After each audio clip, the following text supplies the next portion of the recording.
Good evening. Welcome back to Mik'd Up. Today is Wednesday, September 14th. I hate when you just do that. Count me down one time. Please, one time. Give me that. Give me the TV countdown. Like, hey, action. Do you want to know the signals? Do you know the? No, I don't know the signals. All right, so this is 1 minute, Okay, 30 seconds, 15 seconds. Uh-huh. Then you have to flash the 10. Great. 9. I just want the countdown. Give me the And 5, then 4, 3, 5. 2. Give me the 5. Just give me the 5, 4, 3, 2. If you got one of them countdown. tapes, just hit the thing. Just give me that. That's all I want. Just let me know. Oh, dude, I should get up. So I'm not staring at it. But we're brought to you by Sterling Automotive.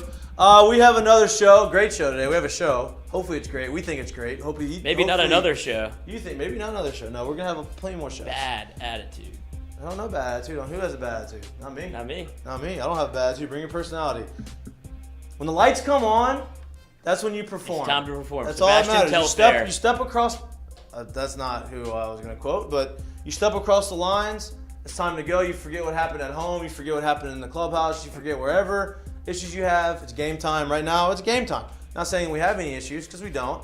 But we're a sports show. Let's talk to the sports. We have a big show for you today. Darry Beckwith. If you don't know who Darry Beckwith is, you're probably not an LSU fan. But Darry was an All-SEC linebacker. He's going to come on the show via video call. He's in Baton Rouge but can't be in the studio. We're going to talk to him about the upcoming weekend, LSU versus Mississippi State. Obviously, Mississippi State has a unique offensive scheme. They have a good quarterback, an experienced quarterback, a coach who's a maniac, and they have the air raid offense, and it's a lot of passing, a lot of short passes, a lot of quick, a lot of crossing routes. And to get a perspective from a linebacker who's going to have to do a lot of covering in the game, how do you prepare for that? What do you look for? What is something that you change, maybe habit-wise, in that week of practice? So it's going to be a cool interview. What are you staring at me for like that? No, I didn't want to interrupt you because I was thinking of some of the same things. I don't want to burn up all of our topics at once, but I would imagine that in a Mike Leach system with somebody going up tempo and you're a linebacker, you kind of get caught on the field with Leach, who will run the same play over and over and over again to not allow you to substitute. Probably has to be hell, and I'm sure Beckwith has been in a situation like that where it's like, I can't be out here where there's 5 wide receivers. What do you want me to do? Well, and that's the thing is he probably, like, if it's 5 wides, he's probably not out there because Darry wasn't an outside. Well, I mean, there's been times LSU sends out base defense. It's like, oh Lord. Well, if you're sitting out 2020, if you're sitting out of base defense and they send a formation with 5 wide, you're probably shouldn't be the defensive coordinator. He wasn't for long at that time. Exactly. Love Geno's. I mean, I love Geno's. But you don't have a game plan to draw up the next day. No, that is true. That is a very good point. But we're gonna get his perspective. We are going to talk a little bit more about the LSU Mississippi State game. Talk about Monday Night Football since we haven't had a show since Monday night. Denver Broncos really screwed me hard. That's right. Hard. Wow. Let me tell you why. I think it got everybody, but you got it for real. Let me tell you why. So if there was a bet that could be placed on the Broncos, right? I lost it. So I'll bet the prop. No, if for a minute there, I thought. I mean, he threw for 340. He had inside the 10-yard line 3 separate times. Couldn't throw a touchdown pass. Okay, so I needed 2 or 3. He had the opportunity to do it, didn't do it. Okay, that was lost. Okay, that was a long shot. Whatever, I'll take that. He popped up in the chat real quick with that whenever he thought something was about to happen. He's like, prop's not dead, and then radio silent. It wasn't dead. It wasn't dead. It wasn't dead until it was dead, right? And so then I had Denver -6 that I had taken earlier in the week. That didn't work out. Then I'm in a good friend of mine's Survivor pool. A lot of people in the Survivor pool. You pay a certain amount of money for selections. Not Danny McCray. He's on the show Survivor, though. Yes, he is. Or was. Oh, spoiler alert. Well, no, this isn't Survivor. No, this is the challenge. This is the challenge. Come on. This is show 2 now. Get my reality TV shows right. Reality that's actually real TV straight. Right. Reality. That's what the reality part. Yeah. Okay. Well, reality that's actually real. I get what you're saying because reality TV is that Real Housewives is not real. It's like an act. I get what you're saying. I know what you're saying. But I've seen your DVR. Not mine. But good friend of mine has a Survivor pool. I have 2 teams, 2 selections that I spent the X amount of money that you had per selection up to 10. I said I'm gonna do 2. It's my first year doing it. I'm gonna pick Tennessee Titans and the Denver Broncos. It's the first week. Okay, both are favorites. Both are playing. One's playing against the Giants. The other one's playing against Seattle, who's supposed to stink. Who's supposedly tanking. Supposedly tanking. Their Couldn't have been us. They're still tanking. Their quarterback gets traded to the Denver Broncos, who the Denver Broncos are supposed to be Super Bowl contenders because of how talented they are offensively and how good their defense played last year, even after getting rid of Von Miller. So I'm like, oh, this is good. Not good. It was not good. It was opposite of good. It was a debacle. A debacle. So Tennessee obviously loses. I'm with you on all of these, by the way. Right. So Tennessee obviously loses. I'm out. Right. Lost that one. Okay, fine. Maybe I can get lucky and have one selection for the rest of the year and grind my way through 18 weeks. Right? No. Denver Broncos out.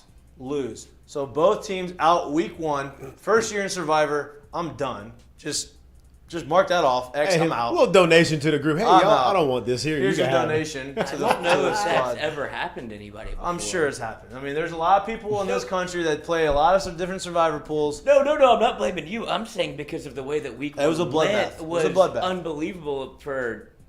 If you would have told me Russell was going back home, you would imagine the Bengals Bengals 300 plus. I'd said they win. I don't no know if they turnovers. cover, but they win. Like they win. He didn't have a turnover. Now, neither running back could hold on to the ball in the goal line. I had Melvin Gordon on one of my fantasy football teams. Lucky I didn't need him at the time. I already won that game. And so both of them fumble on the goal line, on the inch-yard line, right? So we're shotgun coach. If you say 340, no turnover, 1 touchdown, no turnovers, you're like, oh, this is. They at least win. They won. You'd think. Maybe by 1 point. I don't know, but they at least win. Because Air Gino was doing his thing, and people wrote him off, but he didn't write back, baby. I love that quote. I love that quote, actually. Gino was balling. Isn't that right? And his numbers weren't great. Drake lyric? What? The Gino quote, he didn't come up with that. That's from a song. It sounds like a lyric. You tell me, man. I don't know. Somebody quote tweeted and said, Drake's in the chat. So I'd imagine that Gino didn't come up with that on the spot. Well, regardless, he said it and it was awesome. It was a great time to pull it out, but also a great time for. Where has that Gino been? What do you mean? Well, I mean, it was at West Virginia. I mean, he just hadn't. Listen, dude. Do you remember these? I mean, don't get me wrong. I guess this team ain't supposedly that great either, but it ain't like he's been on some world beater teams. No, but here's my when he's gotten opportunity. He's exactly where he's always been. Here's my it ain't like he's been on great teams when he's gotten opportunity. You develop at different times, right? Like some people are ready day 1 when they get in the NFL, a la Patrick Mahomes, a la these rookie guys who come in and are ball out, Mac Jones, all these guys. Some guys are not ready, but some guys are forced to be ready, right? And if you're forced to be ready in the NFL and you don't have success, because let's be real, if you get drafted high in the draft, you're getting drafted to a very bad team, unless you're Andrew Luck and get drafted 1 overall to the Colts, who are really good. They just had a very, very bad quarterback and bad injury situation, and he ended up, their team was actually good. So usually you get drafted high to a bad team. So now they need you to play well. You may not be ready to play well, and if you're not, you stink. You get written off, but he didn't write back, and then you get cast aside, right? You get labeled. Oh, this guy can't do it, whatever. So then you hang on for a few years as the backup. You learn behind 2 Hall of Fame quarterbacks. You start playing and you start saying, okay, I see how they do things. Let me learn how they do it. Let me adapt some of their habits, and let me put that into my life and the way I prepare for a game. And you start learning how to play the game of football and like the ins and outs. And you get better and you get better. And now you get another opportunity and you become a different quarterback. And I think the talent was always there. I just think that there are some things that he had to learn. And I'm not saying he learned them all. I'm not saying he's going to be a Pro Bowler, but he looked a lot better this game than he has, I think, ever before in the NFL. Would you not agree? Yeah, for sure. I was absolutely shocked by what I saw to Gino. And that's saying second half was standing. They didn't score a point in the second half.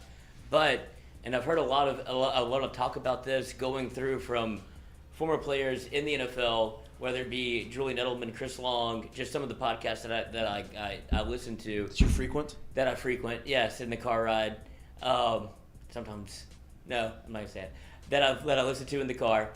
That they're like the shortened preseason and the amount of time that these players none of the starters have had any time together. Right. So you're gonna expect the teams that are kind of on the shorter end of the leash that aren't very good. They had to play Geno Smith in the preseason. They've had to play together because who else we got? Right. So they're more there's more continuity going forward for week 1, week 2 But when you look at they're the ahead grades, of the curve. Right, but the curve is very low for them. Yeah. And so whenever you get to week 4, week 5, that's when I'd imagine you start to see the pendulum swift to back towards it's like, okay, these are the teams. Well, yeah, it's like if we flipped it in baseball terms, and like if all you were worried about is injuries and getting guys to the season healthy, right? If I went into spring training and we didn't play any games, we just took BP in the cage and threw on the side, and then you got into the season if we're the great team, right? You're 100% going to be behind the people that have literally saw live pitching. Coming in throwing 100. It's really that simple. Shit, I knew that was coming, but I wasn't ready. Yeah. Which is why you see games like the Packers last year against the Saints, right? That's why you see Packers like this year. Packers this year. Yeah. That's why you see Joe Burrow do what he does, right? That's why you see some of these games. Now, I will say this. I don't know what the lines or the prop bets are on Joe for this week. Cash them. I think I'd hammer him. I hammered him. Who they got? Where are they? They're on the road somewhere. Dallas. At Yeah, Dallas. I'd hammer him. I would hammer him. I think that He's gonna murder somebody. the reports Joe Burrow of versus what's Cooper going Rush. on, the reports of what's going on, or he's like He's not happy. psychopath, radio silent. Like don't look And at me. I'll just say this Blinders too. Joe Burrow This right is now. when you know you got like a special dude. As bad as he played awful. He still drove him all the way down, scored a touchdown. Hey, he last played time. awful. If it wasn't for a broken snapper, they win the game. Still. No doubt. Like that's what's No doubt. that's what's so crazy No about it. doubt. That's when you know you're like, all right, bro, we got a dude here. Maybe you could say the same, not the same thing about Jane Daniels, but something very similar about everything's breaking around you. But here we go, 99, and I got you a tutter. Oh, look at this guy changing his tune.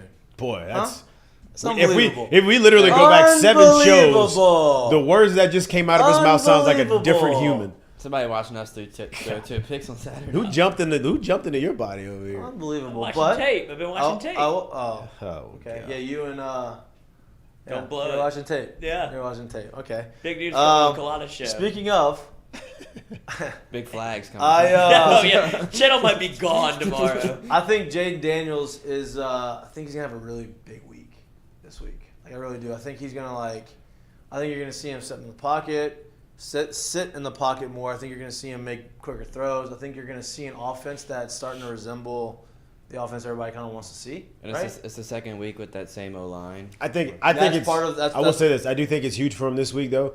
I'd like to not see him play on like negative game scripts. That offense that they play with there, and how it's so much about alignment and assignment, and they know what to do, and their head coach has seen everything. I'd like to see them not be playing from behind because it will be tough to play. No doubt. No doubt. 100%. Like I want them to get off to a fast start, a hot start. Obviously, John Emery is back. He's not going to play the entire game, but I think that'll probably give the running back room a little bit of a jolt. Obviously, it falls on the offensive line. They have to be more consistent in their scheme and what they're trying to do. But if John gets to the second And level, their technique. Yeah, but that's part of the offensive line. I was Right? gonna say, The if they offensive can get line it has right. to be good for John Emery to get to the second level, right? Yeah. I think he's going to give him a jolt. Obviously, all the receivers are there. Yeah. They're starting to play a little bit better. There's a little bit more chemistry. Continuity. That kind of continuity that kind of went their on. Instagrams are back. I think they I think they kind of realize how to play with each other. The coaching staff has realized how to call some plays for him to get him involved early. I think you're going to see a lot better team. I think you're going to see a team that's made improvements over the first 2 weeks. What? No thoughts. Would you say they're playing like? Would you say I guess off script is one way to put it, or like negative script? Like, what do you mean by that for people Like, that don't know? Like, playing couldn't from be behind. me. Playing from behind, right? Like you Like, don't you're want talking about behind the sticks or behind the Both. points? behind the points. More Behind the behind the sticks, points, but behind the but, sticks. yeah. Listen, we can. I mean, you don't want to play behind the sticks. It's going to be tough to kind of keep drives going if you're playing behind the sticks, but it's possible. You can do it, right? But if our defense can get on and off the field, if they can minimize drives, long drives, keep drives to 3 points, not have dudes running wide open, because those are like backbreakers, man. Those, they kind of break the spirit of what people are and where you at and stuff like that. And that the offense that they run at Mississippi State can do that to you at times, right? So if you can stay away from that, play really good assignment football, get off the field when you're supposed to get off the field. The offense gets on the field and it's not 10-0 and we're looking at, 8 minutes left in the second and shit like that. That's when stuff gets tough, because when you keep having to play behind that team like that, people start trying to make up and kind of play a little hero ball, and that's not the offense to play That's that when you give against. up another big one. That ain't the offense to play that against. So Yeah. Go. No, and I was going to say, because of what you've seen against Mississippi State whenever you have to play assignment football, and you saw LSU whenever they get out to, you don't want to break your defensive spirit in terms of what they have to do, because Mississippi State is going to, and I think Mikey talked about this a little bit before the show, whenever you're going crossers, like they're looking for a big play somewhere in that scheme that you know you're going to see a ton of the time, because they're going to stick Well, here's the deal with the big plays. Like, the big plays are happening because they confuse the coverage. They bust the coverage. They get a crosser, and he's wide open, right? That's what happened in 2020. Was it when we played? Right? So you had guys running with 15, 20 yards of separation. They're getting 30-yard gains because nobody's around them, right? They're not gaining it. It's not like they're throwing the ball deep over the middle of the field. Now, they may throw the ball a little bit deeper on the sidelines. It's crossers and it's deep routes around the sideline. But I'd love to see how much man they end up playing in this game. And I think it's not going to be as much as I don't think so either. I hope it's not either. Which you kind of saw. Well, they do a lot. Well, they do a lot of crossers. They do a lot of rubs. They'll mesh you all day. So, like, it's tough to play man against stuff like that because you're going to get guys in open spaces. Yeah, and it's tough to and he knows how to teach that stuff. Right, too, and it's tough to play man with a defense that hasn't played with each other for that long. Yeah. Right? Like, when you have a lot of huge. Yeah, when you have a lot and of you're going to be routes, at home, which if you're on defense, if we're being completely honest, that's where communication sucks because you can't hear anything. Right? It's going to be loud. Yeah, because it's going to be crowd's rowdy. Be loud, right? So I think that LSU fans tone it down. No. Bring the juice. No. Bring all the juice. Tone down offense, maybe, but bring the juice. Yeah. But I think that our defensive coordinator, he showed the last Matt House. Matt House, the first weekend that we played against Florida State, he used a bunch of different types of coverages, schemes on defense. He didn't just stick to man. He didn't just stick to zone. He changed it up a little bit, right? Which I think is good going into this week because no matter what he did, no matter how much he changed it, the defense knew where they were supposed to be and they communicated well, right? We didn't see a lot of busted coverages. We didn't see any busted coverage, I don't think. Well, the flea flicker got him. Yeah, but that's But the flea flicker is like that's supposed to maybe give you a little bit of it, and it wasn't one step hezzy. It wasn't like he was like by himself. Like he was behind the coverage, but it wasn't post route. Guy took the wrong guy, and now he's just running free. Yeah, he's not just here. He didn't fair catch a pass in the end zone, basically. You know what I mean? But I think that's going to help. I think he's equipped. These guys are equipped with the right schemes to be able to defend it. And talent-wise, I'm not worried about talent. I'm not worried about being able to stay with them talent-wise. I just, as long as you can communicate and be with them, be in the right spots, I think it'll be fine. My only pushback would be when you saw the Florida State game, how much they gave up over the middle on 3rd and 8, 3rd and 11, 3rd and, Well, right, and that's the big adjustment that we want to see. And this is a team that's going to thrive on that opportunity with Mississippi State. They're going to pound everything that they do. They don't take a lot of shots deep down the sidelines. They're going to want to do you up inside on whether it be like ends, mesh. Well, they don't throw a bunch of deep routes. Check to see if this week if they drop that safety down in there a little bit more.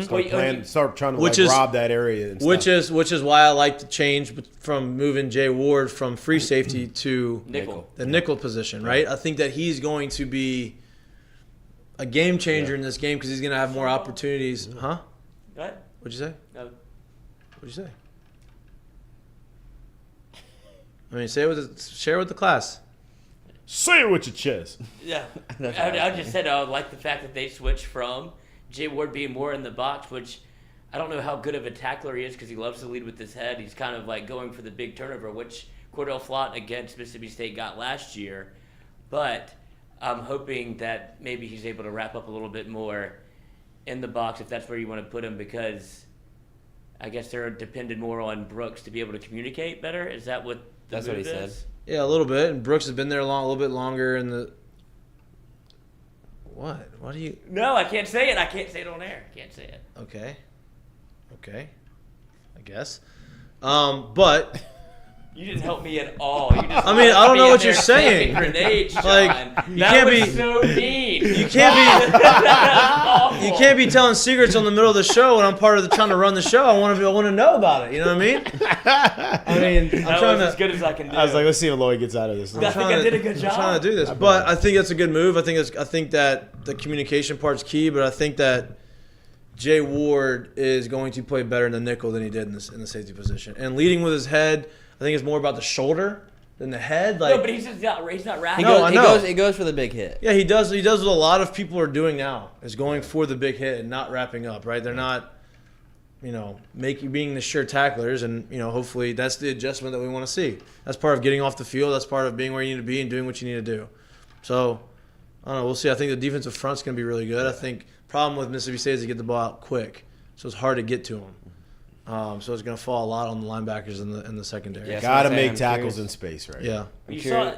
I'm curious to see how much Harold gets, because we saw him at that defensive end coming off the edge. Not defensive end, but coming off the edge spot on Saturday. How much of that do we see again because of his speed to get to the quarterback? He played nickel. Or do they use him in coverage? I'm telling you, you can try to blitz. It's just going to be hard to get to him consistently. Now, you get him off schedule, it makes it a little bit easier, right? Because you're going to have to be able to stay with them tight in coverages and have a little bit more coverage sacks.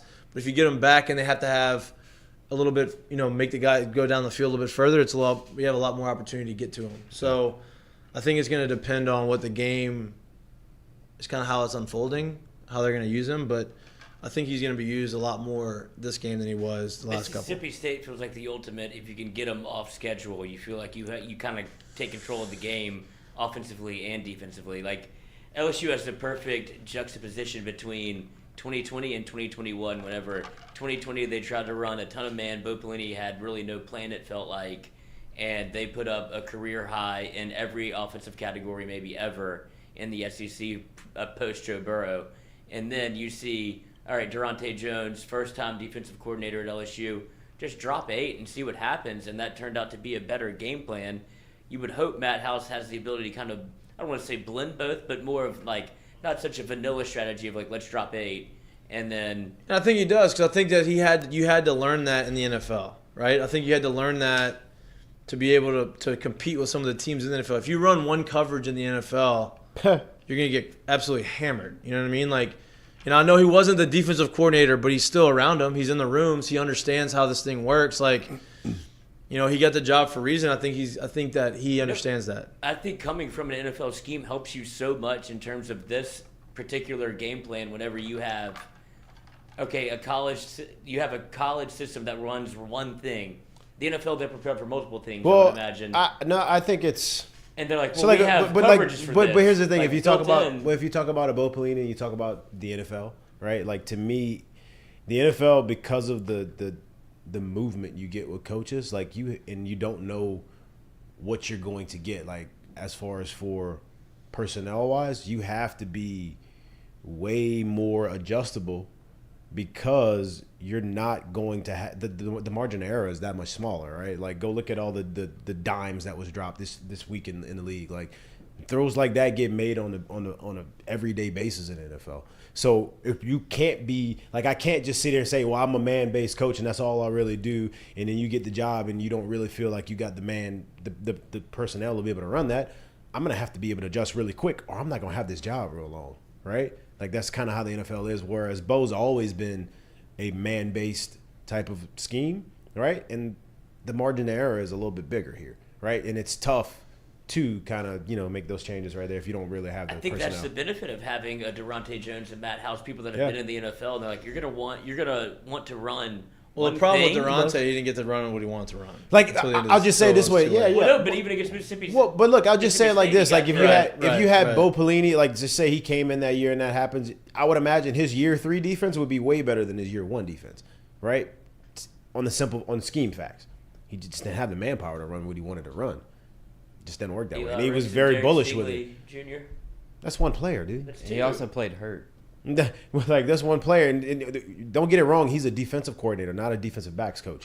Playing man doesn't mean you have to be good up there. Like, you have to be great up front, right? You have to be good up front to be able to do. If you're gonna play man, you're gonna have to be able to get to the quarterback. Yeah, you got to get home. Like, that's what I'm saying. Especially with Mississippi State's offense, the way that you're just chasing people. You're not able to. It's not like there's no tech. But it's not even about just the chasing. Like, if they're gonna do all these crossing and all these rubs and all these meshes, everything's happening so tight that it's going to create natural space, because you can't just run into people.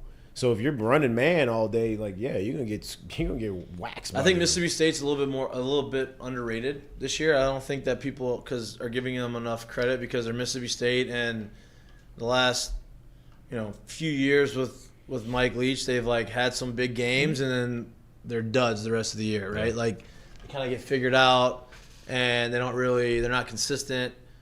I think Will Rogers, their quarterback, is very good. Yeah. I think he's obviously experienced, and I think he runs the Mike Leach offense very well. So it's going to be a good tough test for them game. It's going to be a tough matchup. Look, LSU's not favored.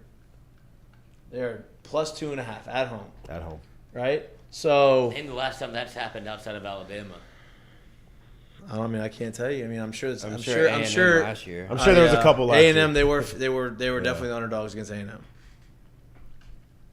I'm sure it's happened more than you think. It's a real good test for them for now. Listen, this is going to show a lot about the adjustments that were made over the last couple of weeks. It's going to show a lot about the improvement that LSU has made or has not made, right? Going into this game. After this game, we're either going to be talking about this on Monday and say, damn, LSU look like a completely different team, or, oh, shit, we're in trouble. We're in trouble. We're a lot further off than we thought we were. And I think we kind of put this as like the benchmark for what Mississippi State and LSU meant. We knew that Florida State toss-up, in terms of if you talk about Caesars over-under wins, I feel like all of us were kind of in the same boat of you might need the Florida State win to get to 7. And in my own personal mind, I was thinking. I think that was you. We said. It was I me thought and BG 9. that said 7, and it could be contingent. I thought the first loss would come against Mississippi State, but now after it's already happened at Florida State, flush it. You realize how many changes you have to make, and it's all based on scheme and how. If it looks wrong, it's going to be wrong, but it hopefully. With the coordinator like Matt House, you're able to make adjustments in the second half like you saw at Florida State, where they kind of started to shut people down a little bit, not only on the defensive end, but the offense got rolling a little bit. It was third down. Because you can't take anything. I just want to see the third downs, and this is going to be a big test for third downs because they throw the ball so much. I'll say there's 2 games into it, super young season. The one thing I have seen that I feel like I've seen from the coaching staff is their ability to make adjustments. Yep. I feel like I have seen that, and I think that bodes well for the kind of talent you end up having here and being able to be competitive game in and game out. Well, here's the deal. You said in your win-loss total, you said that they were going to beat Florida State and lose to Mississippi State. So now if they beat Mississippi State, you're in the same position. You're in the same position that we thought you were going to be in. So the Florida State game would mean nothing. It'd be the exact same spot that you had predicted before. Yeah, I just would have felt better going into this week. Of course. Going into this week, of course you would. Of course. But 2-0. But it still feels. Don't you feel like LSU is still a team that's what really makes this matchup pivotal and why Mississippi State's catching points or giving away points when they're going to LSU, which, like I said, rarely happens. Probably A&M last year when LSU was a dumpster fire. But it's the fact that you have Mike Leach, who went to Mississippi State, and everybody was like, is this going to work in the SEC? Is this going to catch? Seems like he's kind of found a foothold there where they're pretty happy with what he's doing. I think he's got an even record at Mississippi State. First year was abysmal. Last year looks good. And now it's this. It starts off this and then goes this. That's what he does. But I think he's going to keep it plateauing at Mississippi State. He can live there forever if he wins 8 games. And if he catches – the thing is – yeah, but here's the thing. You said he's even, right? He's 500? That's not winning 8 games a year. No, I'm talking about it from LSU's perspective. If they're going to catch him on win-loss, he's going to catch a win somewhere. Mississippi State is all of a sudden somebody you have to look at on the schedule and be like, shit, we have to prepare for this. Well, it's because, look, anytime you play, it's like when you're in high school and you're playing against the triple option team or you're playing against Brian the Kelly wing said. Two, right? It's gimmicky, and if you're not running your right schemes and you don't have the right technique and you're not communicating well, you're not doing reading your keys. Yeah, you're not doing what you're supposed to do, you're going to get beat. If you're doing what you're supposed to do and you're disciplined and you're consistent with what you're doing, you can win, right? And you can get through it, right? Because if you put us up talent-wise to them, I think we have more talent than they do on the field, right? So that's the case in 90% of the games that LSU plays. I would imagine you would say the same thing for Florida State. Yeah, maybe. It just took them a little long to figure out the riddle. Yeah. I mean, we talked about that. Right. It's another riddle of the box, and that's what I'm saying. If LSU looks bad schematically, permission to be upset? Yes. Yeah. If they make a lot of the same, if they're not getting off the field on third downs, if they're not. Now remember, he said schematically, because he tried to make schematically into not changing punter 2 weeks ago. So that's not schematic. Which they did. But that's not schematically. Okay. But that's not advantage to have the football. Jesus. That's not schematic. You are like, never mind. You should be a lawyer, You Lloyd. spin what you say, and it's unbelievable. I took the bar. It's unbelievable. 153, a big deal. You took the bar exam? Yeah, got into LSU. Kicked it. You got to LSU Law? Yeah, 153. And You have you to did- get over 150. And you did not I mean, what am I going to do? go to law school? Pass a drug test? You don't get drug tested in law school? In law school? I know you don't. You know how many lawyers Never mind. I'm not gonna get Take the Yeah, never bar. mind. Lawyers probably. Do more cocaine than anybody. I was gonna say weed, but Oh. whatever. They yin and yang. Whatever. I mean, not really yin and yang. I don't think it's the same You thing. got to either one to go up and one to bring you back home. I guess whatever you say. Is Darry in there? I hope not, for his sake. Oh, he is. Okay, we're gonna take a. What do you say? He's just laughing because he heard that whole conversation. We're gonna take a 30-second break. Darry's in there. We're gonna talk to him about He can give us a lot more insight than Lloyd can on actually how to defend this. You're watching Mik'd Up, brought to you by Sterling Automotive. He said, "I hope not for his." Hey, can you?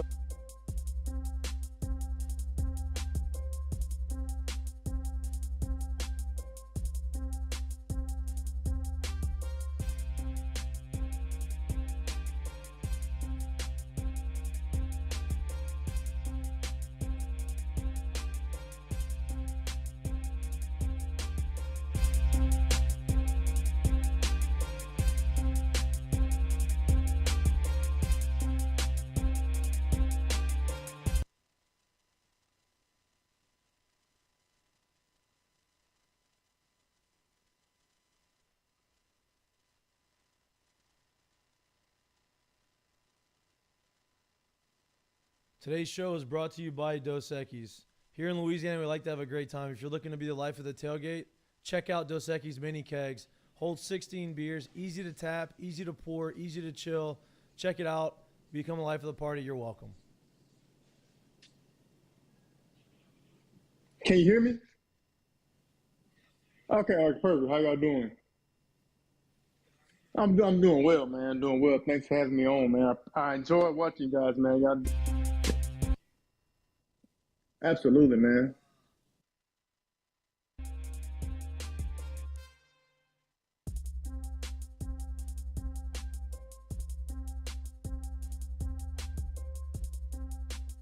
I'm good, man. Sounds good. Our What's for Lunch segment is brought to you by Doe's Eat Place. Maybe the best burger in town. If you're not looking for lunch, you're looking for dinner, go check out Doe's Eat Place. They have unbelievable choice of meats. They have unbelievable tamales. They have a great atmosphere, great vibes. If you're looking for a homey Louisiana type of atmosphere, but you're looking for high quality food, Doe's Eat Place is your spot. Go in the back bar, sit at the bar, have a couple drinks, watch some games, enjoy the atmosphere, enjoy the vibes. Check out Doe's Eat Place, the best place in Baton Rouge to get your meats.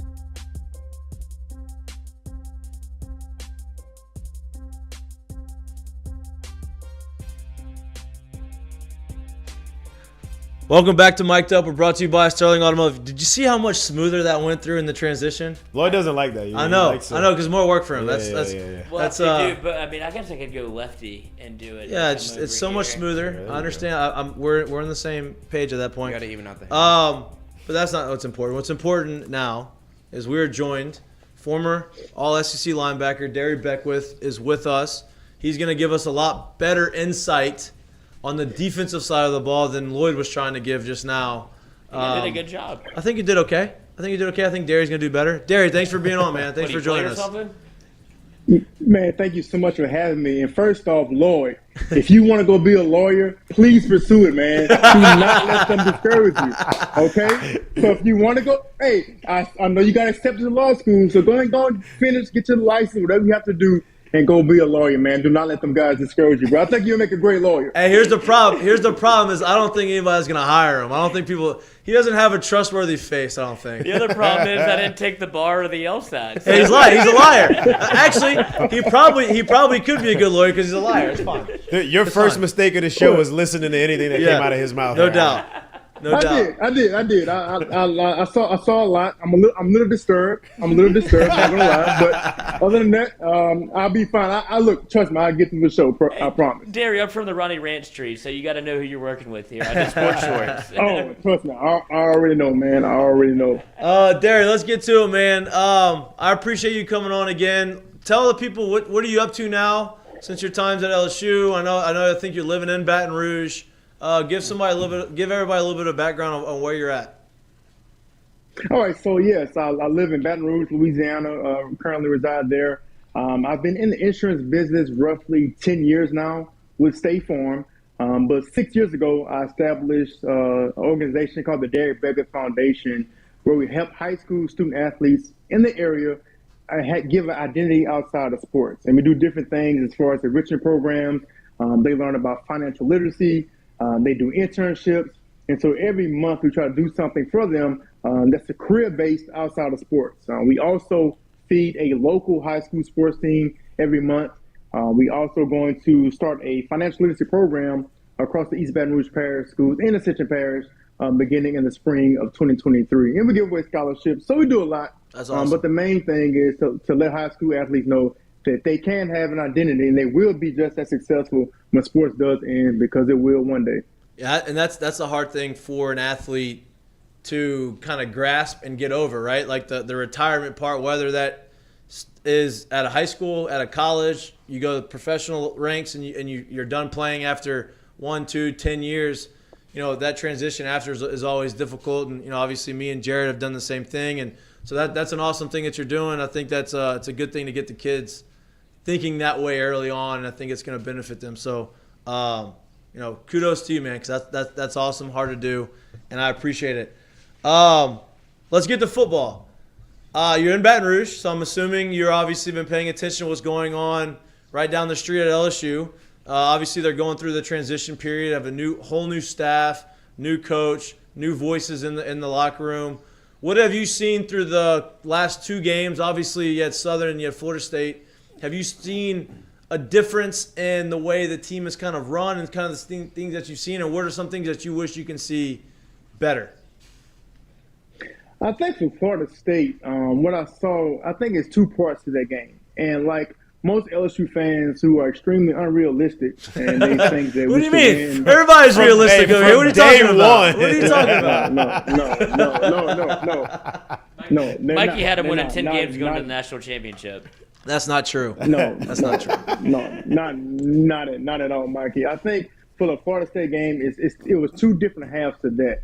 I think the first half, they did not have a sense of urgency on offense. I think they were still trying to find out who they were. And you see in the second half, they kind of sped things up, you know, got the ball moving around and did kind of up-tempo. And I know people from home watching the game on TV saying, well, why can't they go up-tempo every single play? Well, that's nearly impossible. Like Jared would tell you, playing wide receiver, you can't do that. Right. But I think in the second half, they did a great mixture of that, of going up-tempo. And you saw that Jaden Daniels was able to do some things. And look, they were 1 point away from winning the game. An extra point block from winning that football game. And I think they had another field goal block early in the game. Well, the main thing in that first game is fixing the special teams. I think that's something that we all wish they could have fixed. And I think they adapted to that and got it corrected coming into the week 2 for Southern. But I'm more optimistic than everyone else, I think, regarding LSU. Again, to the second half, I saw something a little bit different offensively. I think on defense, specifically against Florida State, I just feel like the guys were out of position. When I mean out of position, I feel like they were disguising too much on defense pre-snap, but when the ball was snapped, they didn't get back into the defense they were supposed to get into. I think they gave up a lot of third downs, first off. I think on one of those third downs, you had, I think, Michael Baskerville and B.J. Ojolari were over one tight end, and the other tight end nobody was covering them at all. I think they were in 12 personnel. They had 2 tight ends. So for me, I think the first game was a lot of misassignments. I think they could have tackled better the first game as well. But again, look, it was the first game. And what people have to realize, too, this is a brand-new roster. Brian Kelly had to do everything possible just to get the 85 scholarship players, you know, with the transfer portal and those things as well. So against Southern, you know, for me, the game itself was historic. but I don't think you can see how much LSU proved against that opponent. And it's no diss against Southern. Look, they came out. I think they didn't have any major injuries. They moved the ball well on offense. They played well defensively. But I'm optimistic from what I saw in the second half of the Florida State game because I see some up-tempo, and I see if they get the ball moving around, they can do some things. They did that against Southern as well. I think they got Keishawn Butte involved in the game with different verses and getting the ball as well. So, I mean, you said it. I completely agree with that, the way this season is going. You have the Southern game. I don't think that there's much that you can really see from it as far as for competition-wise. The question I have for you, because you see defense from a different perspective than I do, right? You saw a lot of misalignment, misassignments in game one. For me, as I watched it and I'm thinking about how this thing goes, gave up a lot of third downs. Probably could have tackled a little better, but I thought they did a good job of gang tackling. I think they did miss a lot of individual situations that they had, and I thought they did a good job of pursuing to the ball.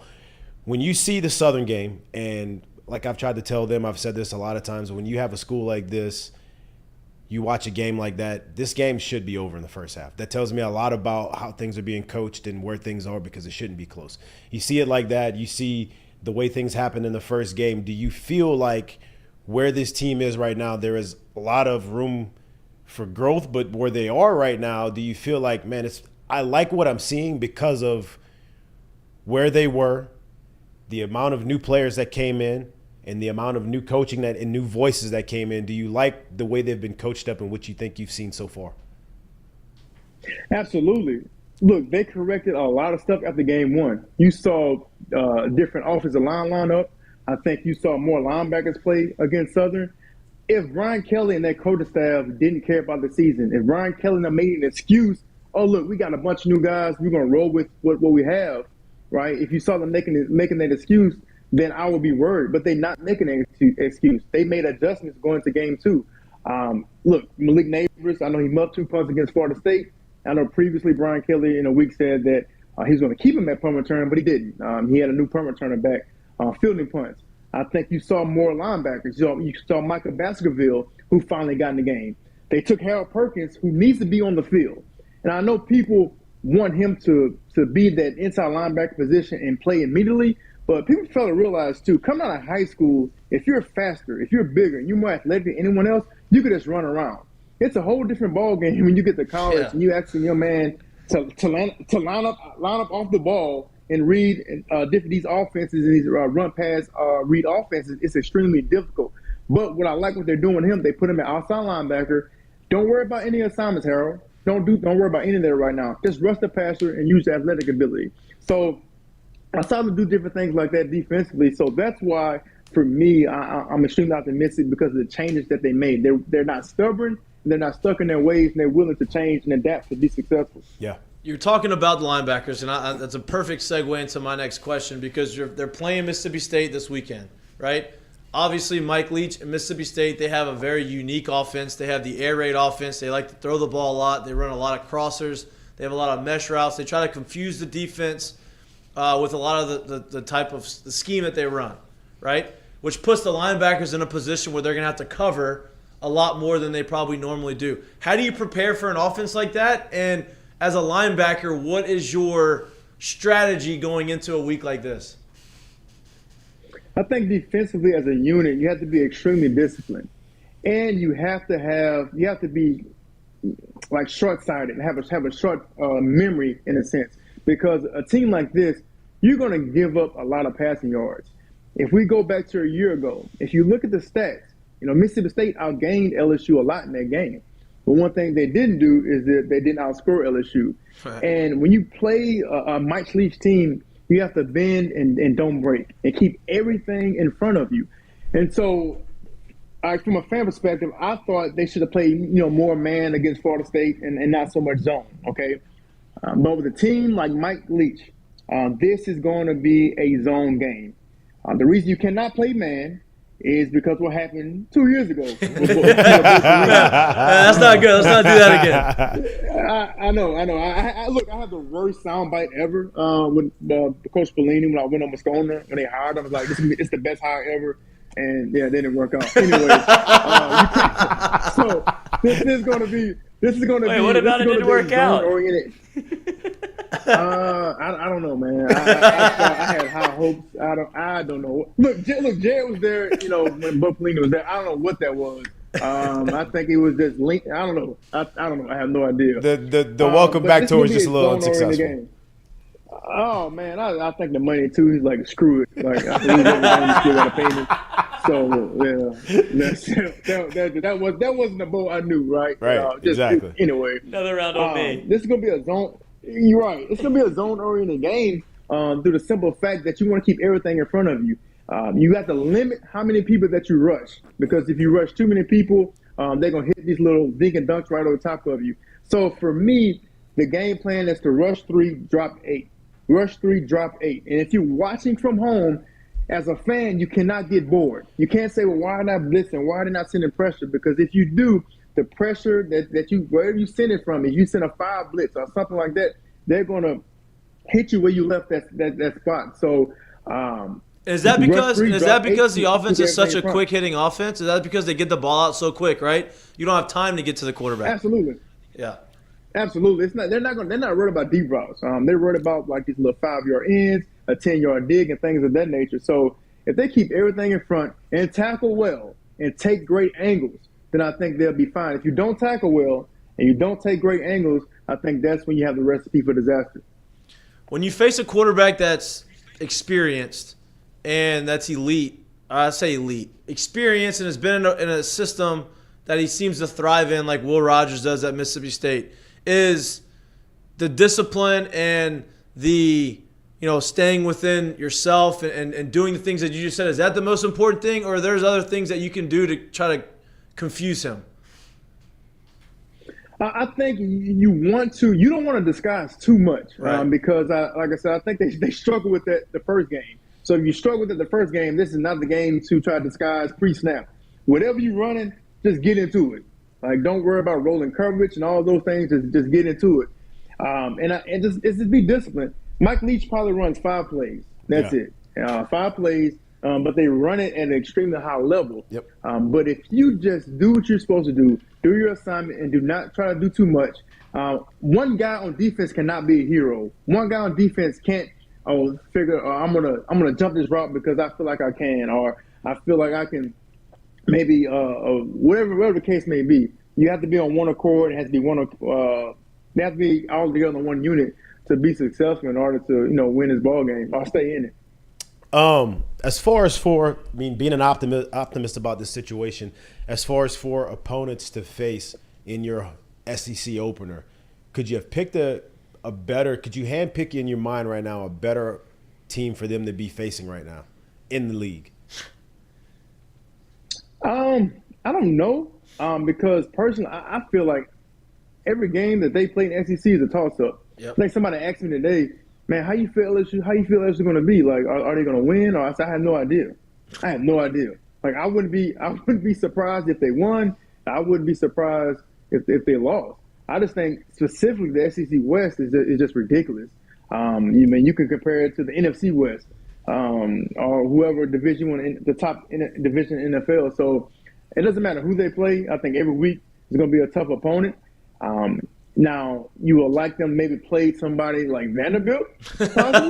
See, but that's my question too, because for me, I feel like Vanderbilt's the SEC version of the cakewalk, where we don't really get an idea of what you're getting. Right? Like we don't really get to see what you're getting. Like I feel like you come into this game, you're gonna get tested. If you do what you're supposed to do, you should come out on top. Now, how much, I don't know. We'll see, right? But I feel like this is a great opponent for them to start the league play with, because you do get a good idea of what you got and how they're. Because you can lose, but if you play well, you can win. It's like, okay, you can look impressive doing it, right? I get it. Right. I get it. Yeah, that makes sense. So you talked about the SEC. You talked about how every game is kind of a toss-up. Last week, they had. There's some teams that didn't really perform very well. Alabama almost got beat when they were on the road against Texas. Appalachian State went to A&M and beat A&M. You had, Florida, who had a big loss. What do you say? Hey, yeah, let's just start with that. Let's talk with those two teams. Obviously, there's some other games that happened that, like, Florida was, I think, a little overranked. But like, what does that say about the parity of the SEC? 1 and 2, what does it say about LSU's chances that, hey, like, you just saw some teams that lost to other teams that everybody thought was going to be playoff teams, and they almost lost and one did lost. Like, what does that tell you about LSU's chances going forward? LSU chances going forward are great. I think every game that they play, they are capable of winning a football game. And that's why I harp back on to the fans of LSU just to take a chill pill.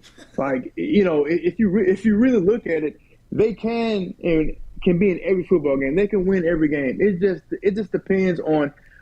They don't have to be the better team. They just have to be the best team that day. Yep. And I think if they're the best team that day, they can be successful. You look at Alabama winning the road. Now, I granted, it was an 11 o'clock game in Austin, Texas. It was extremely hot. I don't know how motivated they were to play that game. You look at someone like Texas A&M, who had the best recruiting class in 100 years, it seems like. And I think they forever. And for me, I've never been sold on A&M just because they don't have an elite quarterback. And as much as Jimbo has produced first-round quarterbacks, his offense is still outdated. Yeah. So I've never really bought into that hype train as well. But it's just one of those things, like, you can be in every single game this year. And I know everybody looks at the big bad wolf like, well, Alabama's so tough and Alabama's this, Alabama that. If you play well against Alabama and you play discipline, you could be in that game. Look, last year we lost 21-14. We still could have won that game. Yep. We know what type of season we had last year. So every game we have a chance to be in it if we do what we're supposed to do. You talk a little bit about scheme, and I'm wondering what you see from the LSU's offensive side of the ball. Obviously, one gigantic way to measure it with the Florida State game, where it was a little janky in the first half, kind of seems to get it figured out in the second half. Can't take a lot from the Southern game. I'm wondering what you're thinking about LSU going against a former defensive coordinator that had an actual job opportunity at LSU at Mississippi State, and what their kind of plan of attack is. Do you try to kind of slow play it, keep the ball at their hands, run John Emery, use that stable of backs, or is LSU going to keep with the tempo approach where it keeps Jay Daniels comfortable? Don't try to be too cute. The best group on this team, all around, both on offense and defense, is your receivers. So for the life of me, even against Florida State, I don't know why they didn't want to get the ball into the receivers' hands. I understand that Mike Denbrock, they love like these tight end sets and getting the ball to the tight end. But let's face it, the tight end is not your best group. So simplify it, get the ball into the playmakers' hands. You have Keyshawn Boutte, you have Malik Neighbors, you have Jack Besh, you have Chris Hilton, you have kid? Brian Thomas has been an absolute stud. Brian Thomas, like I forgot about him. So why complicate things? And I think from a schematic standpoint with Mike Denbrock, I think in any coordinators, if you've done something over a long period of time, it's hard to break from that. But at some point, when you walked on LSU campus and you saw what you saw, you have to not be so stubborn and realize, like, wait a minute, I've never had these type of guys before in any locker room. Not at Notre Dame, and surely not at Cincinnati. I haven't had guys like this. So I think they can adjust a few things. Look, do some bubble screens, do reverses, do what you need to do to get the ball in these playmakers' hands. I think if they do that, you can see. Shit, what you saw in Southern to get Keyshawn involved. I'm not saying like 10 games like Mike is saying. I'm not saying that's what I'm not going that far. But what I can say, you can see a dynamic offense. Don't overcomplicate it. I think the Mason, the tight end, is going to be a stud in the future. But right now, it's just not his time. We have too many weapons. I think on the outside they can get it done. Hey, and I think you hit on it perfectly right there, because we talked about them making adjustments, and you talked about how you felt about the prospects of what they've done as a coaching staff already. We've been saying, like, hey, when you sit here, like, it just took them a little too long to figure out the riddle in game one, if you ask me, on both sides of the ball for what they wanted to do. But if you would have told me in the beginning of this thing that they lose to Florida State, I would have never thought it would have looked like it looked that night, right? That's not what I would have. So to be able to see it that way, to be able to see them come out and take care of business last week, it's a very optimistic feel and look if you're looking at it through what you're actually seeing and you're not just reading wins and losses on the schedule. Man, I take back what I said about Southern not being a good opponent. Even though you can't match, okay, you really can't dictate or gauge where we are as a football team. But also the positive side is this: we all know when you play a team like that, you're not really up for the game and you come out flat. So one thing I can take away from that game, LSU did not come out flat. They came out hitting on all cylinders, and they took care of business, and the game was literally over within the first 8 minutes. Yeah. And so for me, I think that's a positive I take away from it, and that's where I give hats off to the coaching staff to getting these guys ready to play. Yeah.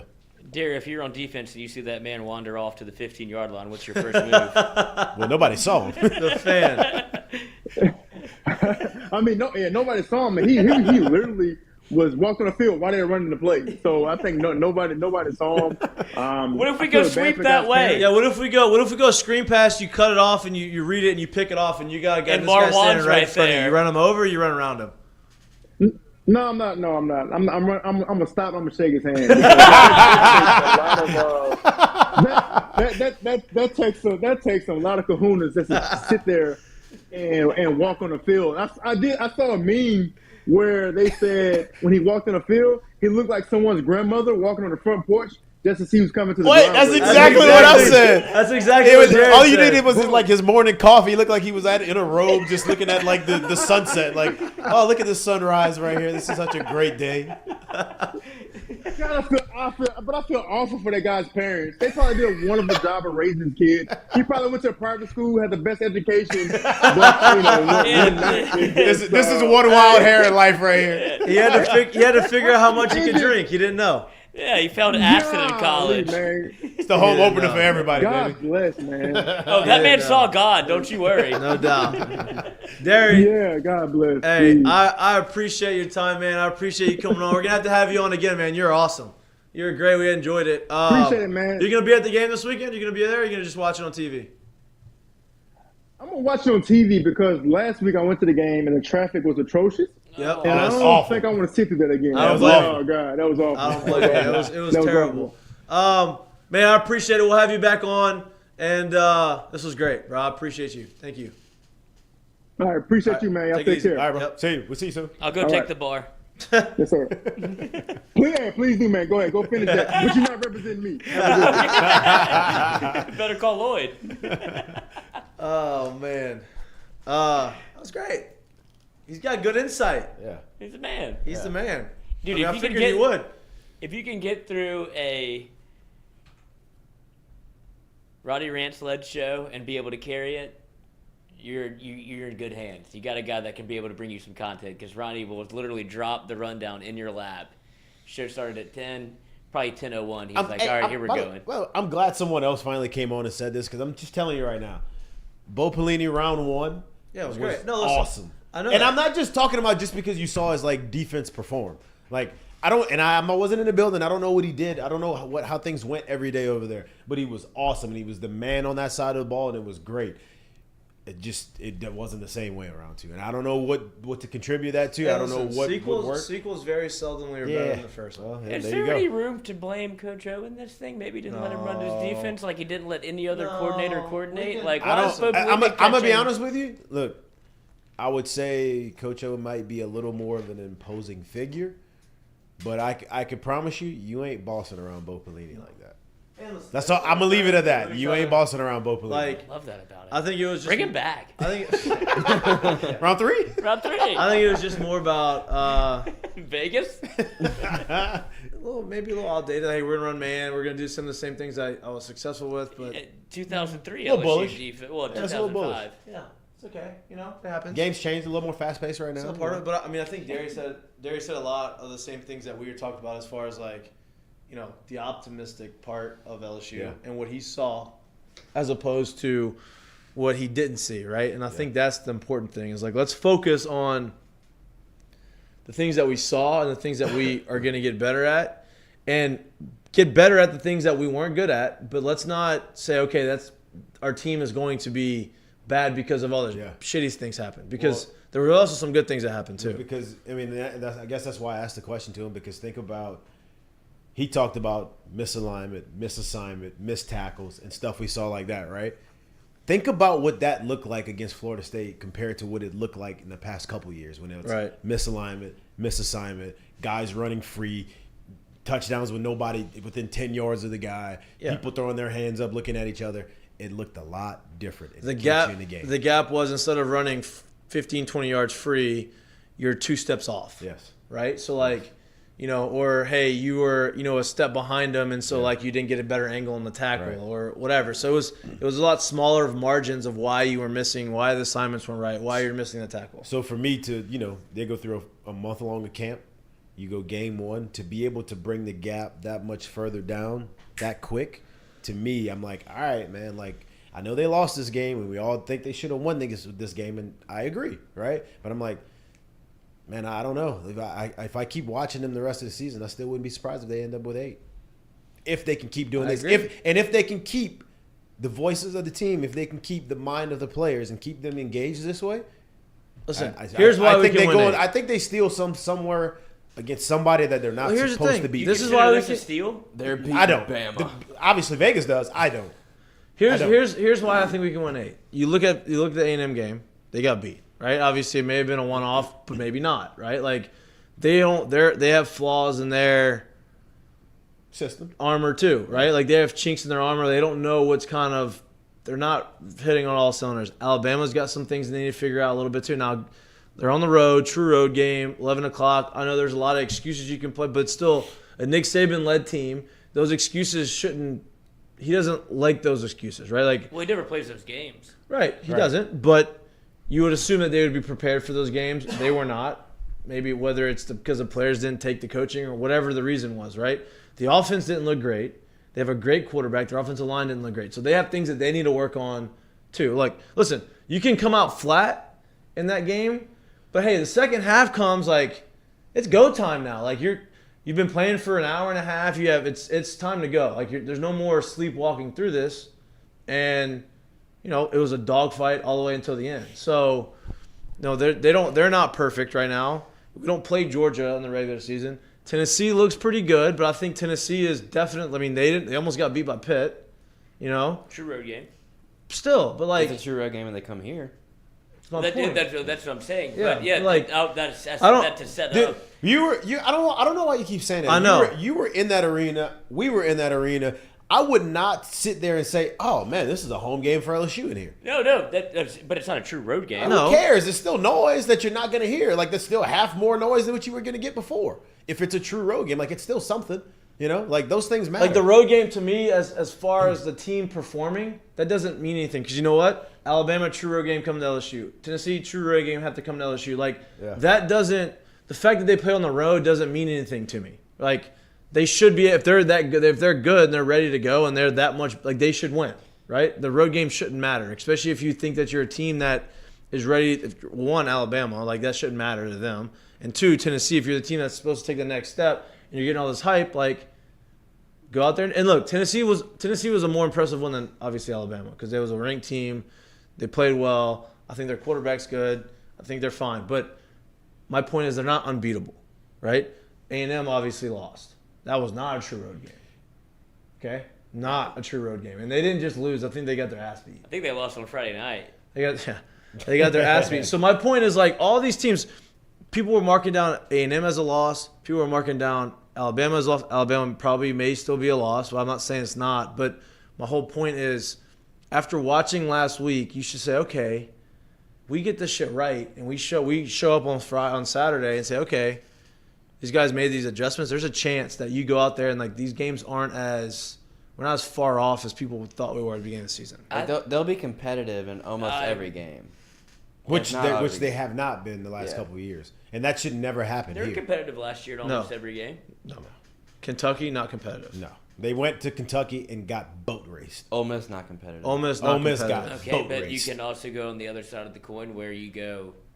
Florida shouldn't win 10 a.m. game at home like they put off the schedule. I don't care about that because you can't pick Alabama, and choose. You can't pick and choose when you want to show up. Yeah, but they did. But I'm saying that's why we don't have the same coach. that should never happen here. there's still some of that same talent that carried over to where it's like LSU should be in every game. Yeah, and that's what we're saying. But that's what we're saying. That's my point. And here's the thing: with a more organized, better staff, if you're in every game, you're going to win more games. Especially with the talent level you get here, you know. If you're competitive and you're in more games, you're going to win more fall games your way. based off of level- the leader of your team, based off being better, more well coached, better organized, like. That if you're in games, you're gonna win more games. When you have the talent level you have here, I don't even care if you go to Alabama, dude. Like you shouldn't go there and just get absolutely blown out. That just means that falls directly on coaching. Like you are not getting these guys prepared to play, and it's really that simple. That was 2020. Right. Last year. Right. You want to talk about Last coaching? year. This is a whole different. We're gonna spin this thing. We're gonna go away from what we're talking about. We're gonna segue into another coaching decision that everybody's been talking about from last the night. NFL. From Monday night, right? Peyton Manning was not happy. Hey, that's what I was about to ask you. Anybody watch the Manning cast? Yeah. I watched. I love it. That's I didn't What watch was it, it? but yeah. 32? No. 62 times he called timeout. Kept going. 62 times. 62 times he called timeout. He said, we probably should call timeout here. I think we probably should call timeout. Think it over. Let's take some time here. Call timeout. Him, Eli, and Shannon. Shannon Kick what? was awesome. They gonna do what? hey, I watched that video the first time and I didn't finish it all the way through. Yeah. And then That's I the watched best part it, of the video. And then I watched it again. And I'm like, oh my god, this is gold. This is TV gold, right? One, I know everybody wants to talk about that last play. It was 4th and 5, bro. The way they handled that, the from first down on, was bad. Yeah. Right. It wasn't just that. It wasn't just 3rd down to 4th down. It was like from 1st down to 4th down. And the way they did it, and like, hey, listen, I understand what the thought process was from the coach in the sense that, hey, at the last resort, our line to gain is the 46-yard line because our kicker said that he has this range, right? That's what we need to get to. Which in theory sounds great. Right. The last resort, like, hey, if it comes down to it, okay, and we go and we're driving, we can't get any further, and we get to the 46-yard line, we have a chance to win. Yeah. Playing for the 46-yard line is a different story. We just think of it this way. There's only one way to think about it for me is if you lose that game like they did and you kicked, right? Are people and you go for it and you don't get to 4th and 5. Are people going to be like, Oh, you should have kicked it. God, dog, they should have kicked that. I knew they should have kicked that. Nobody's going to say that for 64 ever. So go for it. And I will say this though. I think that is kind of like, look, at the end of the day, bro, like that's a human as a head coach too, right? I get it. He's got all kind of experience. He's coached for however many years. But he's never head coached before. Right. And I do think that is kind of the downfall because he's been around Aaron Rodgers for years. I think I don't remember where he was before, but I think there's a really good quarterback there when he had a job somewhere else before. I think things like that kind of hindered where he's growing as a coach because he's never done this before, where he's kind of had to take the back seat of this. Head coach is making the decisions. He's got an all-time quarterback doing the other part of it. Like, I'm just here. Well, here's the thing. You have a franchise quarterback. You have a guy you pay a lot of money to. Like, you'd rather have the ball in that guy's hands 100%. Than a kicker because, listen, as good as he may be and as big of a leg as he may have, like, 64-yarder is very hard to make. It's not. And I will say percentages aren't very high at making that. Just like you said, too, 3%. they wasted 30 seconds. 3%. They wasted 30 seconds before they called that timeout, and they had 2 left.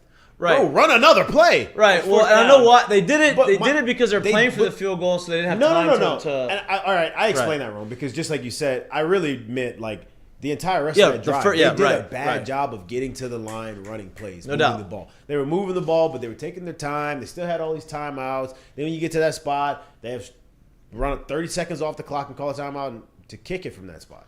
There was just so many things where you're like, dude, I guess, man, like if you started the drive and said, hey, we got to get to this yard line. But like, wow, you have all this time left. You have all these timeouts left. Let's keep moving. And I'm not necessarily just talking about those last 30 seconds. You talk about away games don't matter. I mean, look at what happened in Seattle with the 12. I mean, they couldn't get plays in and out of the huddle. He was constantly covering his ears. Russell has never been in that situation before where that was the opposition. That he was constantly running it down to 8, 7, 6. Yeah, and it was an emotional game for him. It was an emotional game for Seattle. Like, I get all of that, right? But I'm not even talking about the whole game. Like, I'm talking about that. No, I was talking about when you said LSU and like true road games. That was a true road game for Denver, and it clearly made a difference. rookie head coach. College and NFL is so much different, though.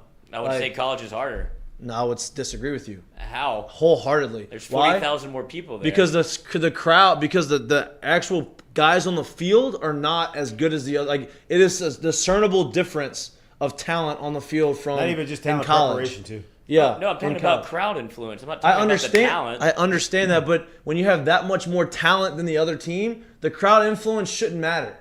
It matters a little bit in the sense that when your team are closer together talent-wise, when you are better than the other team talent-wise, or you're supposed to be better than the other team, you can get through the crowd noise. In the NFL, everybody can beat everybody in any given day. So the crowd noise does make that big of a difference. You didn't go into that game thinking Denver was probably 6 points better than Seattle?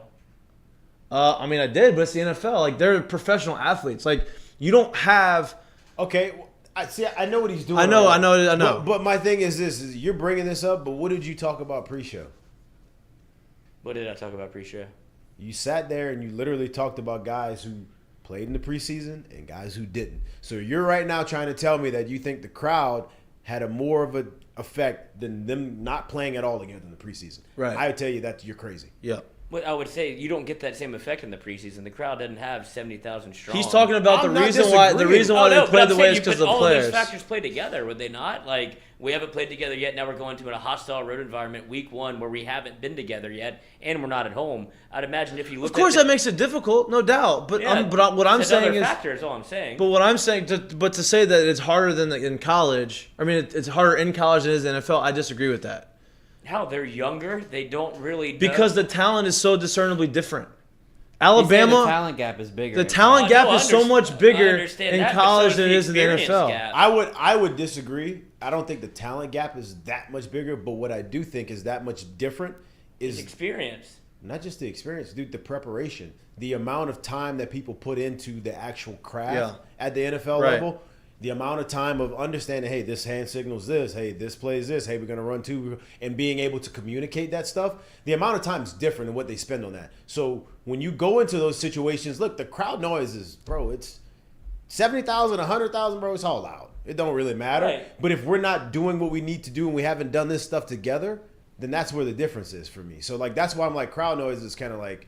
But no, I'm just saying you add the crowd noise on top of the fact, especially in the NFL, which is where I'm with you, like, they haven't done. That's the lack of preseason games is showing up. Like you talk about hand signals, you talk about all the stuff. Because that's where the crowd noise. Out of the huddle. Because that's what the crowd noise comes into is when I'm sitting here trying to give you a signal and you don't know to look. And now I can't tell it to you. Right. That's where it comes in. But the first problem is we're not on the same page with shit that we should have done already. We should know already. Especially with a guy like Russell Wilson who loves to run everything kind of through him, which is why I was shocked to not see him call a timeout like on his own. I guess you don't want to. Would that be like some sort of like grandstanding on your coach when you're like kind of upstanding? Because the guys, hey, we got to burn one here. Guys, like, what are we doing? Guys in his position have the autonomy to do that. That's what I'm saying. That's why you paid him $200+ million to get a 4th and 5. Like we talked about all the talent around him last year that just didn't have a quarterback. Well, now you have a quarterback. You can go for 4th and 5. And I know that there was a lot of talk made of. They thought that yard line, getting them to that spot, a 64-yard field goal was where McManus said he was comfortable. Left hash, 64 yards.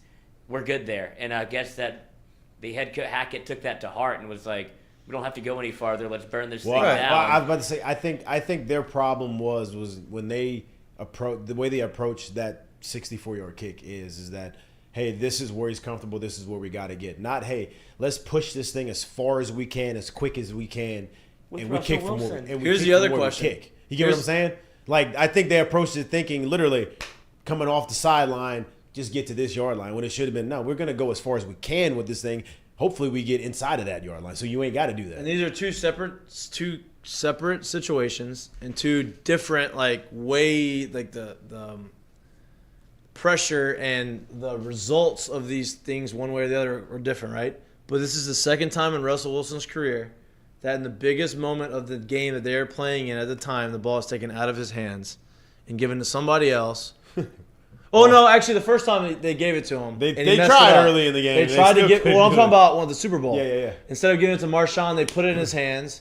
He threw the interception, ended the game, right? This time they take it out of his hands. Should have had it in his hands. They said we're going to rely on our field goal kicker, which is 64-yard field goals. I don't care who the kicker is. That's a bold. Like, I mean, there's only been 3 of those hit. That's what I'm saying. Like, I don't care who. Like, he had plenty enough leg, bro. But to sit here and say like that's what we're banking on. You're banking on 50-50. You're banking on a 3% chance of this going in. Right. That field goal has gone in. That time has been going in 3%. And I don't care how many times you've seen him hit it in practice either. Right. It's different. It's different. It's different. It just is. And What so makes it different? Unless you're Cade York. What makes it different? The pressure of the game, dude. It's different if you're the at crowd home or does on not the make road. that It doesn't difference. matter, dude. The crowd doesn't make the field goal kicker difference. It's the guy rushing radio you and silent the at pressure home. of the It's the game. actual Right. pressure of it being real. Yeah, That's different. The crowd has nothing to do with the field goal. Nothing. He didn't make that at Denver. Huh? At Denver. I mean, I don't think he makes that Air. at Denver either. I mean, It had plenty enough leg. It had going plenty on. enough I leg. know. It's just I think it had everything to do with the people have a team rushing trying to block it. Like in practice, like yeah, they're gonna try to like affect it, but are they going 100%? Probably not. Right. In practice, probably not.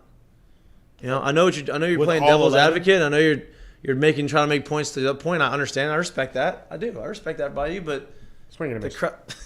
You're the one that told me that they go 100% in college to try to block extra points, and now you're saying they don't do it.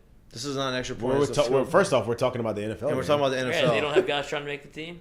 They already made the team. The team's They already made the had team. it. But you They're don't just have on the practice squad. Practice squad guys. None of that them are wanna going to make a get name. elevated because just of how Just good because they they are. blocked the extra point. None of the guys on LSU's practice squad are going to get elevated. They don't know that. Don't tell them. They don't know that. What do you mean? Francione just pumping one out the back of the end zone. My whole life. Listen, It's different. To compare different. to compare the NFL to college just is different. different. It is different though. It's different. It is the way we practice in college and baseball and the way we practice in college. I mean, in professional baseball, It's just completely different. It's just different. Completely It just different. means more. It's the things that we did and how we went about it in college was not the same about how we did it in professional baseball. Doesn't mean we were trying any less, but we did it differently. Yeah. Right? It's the same way in football. Like you can't. It's just there's not apples to apples. It's just not the way you practice in college is different than the way you practice in the NFL. It's just One's a job. it's the fact. What? One's a job. Yeah, one's a job, but it's just the way they, like what they expect out of you. You got to also remember too, like there is the truth of there's more mileage, more tread off the tire, right? So you have to figure out a way to get to quote unquote game day. Like that's in a way some people really look at it and approach it that way, right? Just it is what it is. And that's what they try to do with the preseason games. And it turned out that if you're from the gambling aspect, you have to look at it.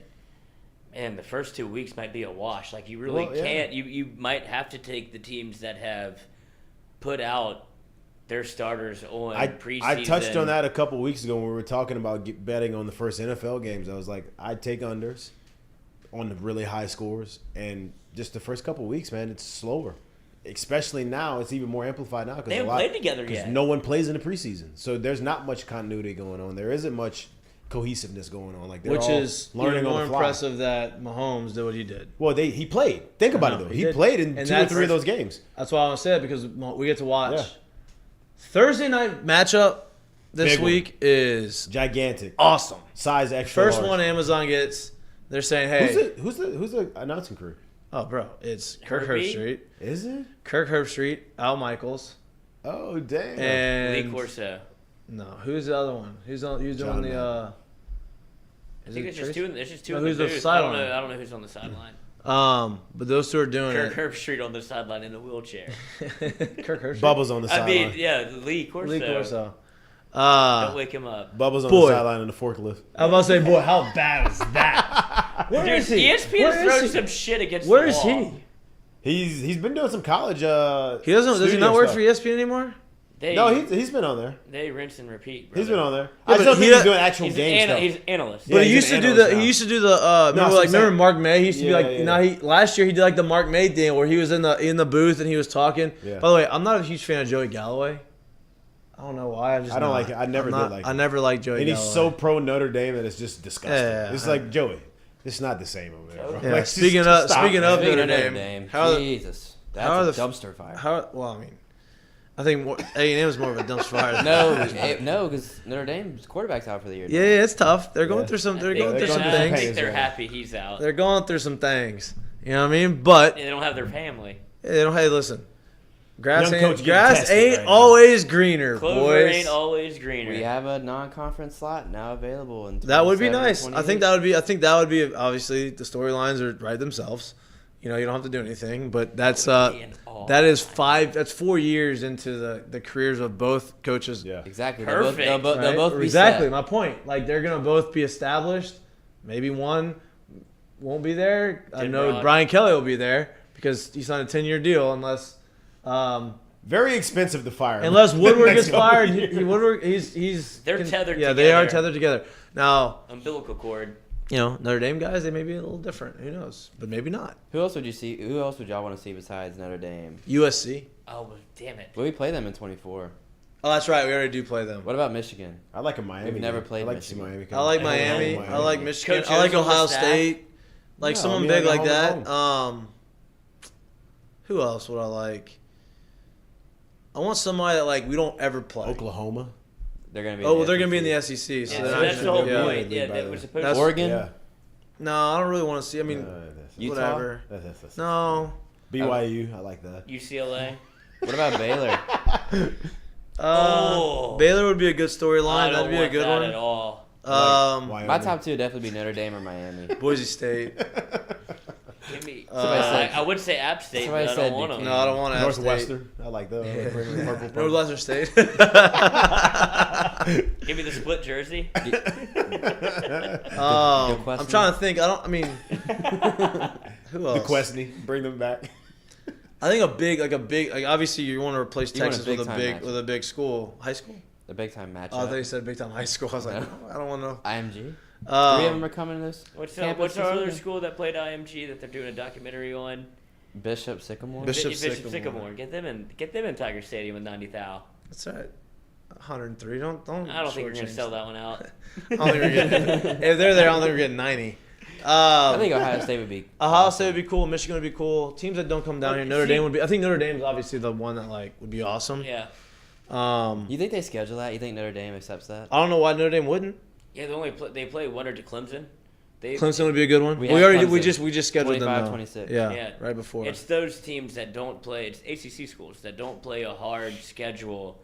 That like, all right, let's get one or two marquee matchups Right. early. We lose, Yeah. or if we win, we're propped up into the top 5. Yeah. If we The only lose, we're top way it turns 12. in bad for them is if they get absolutely boat raced. Yeah. It's the only Like way it turns out Oregon bad for them.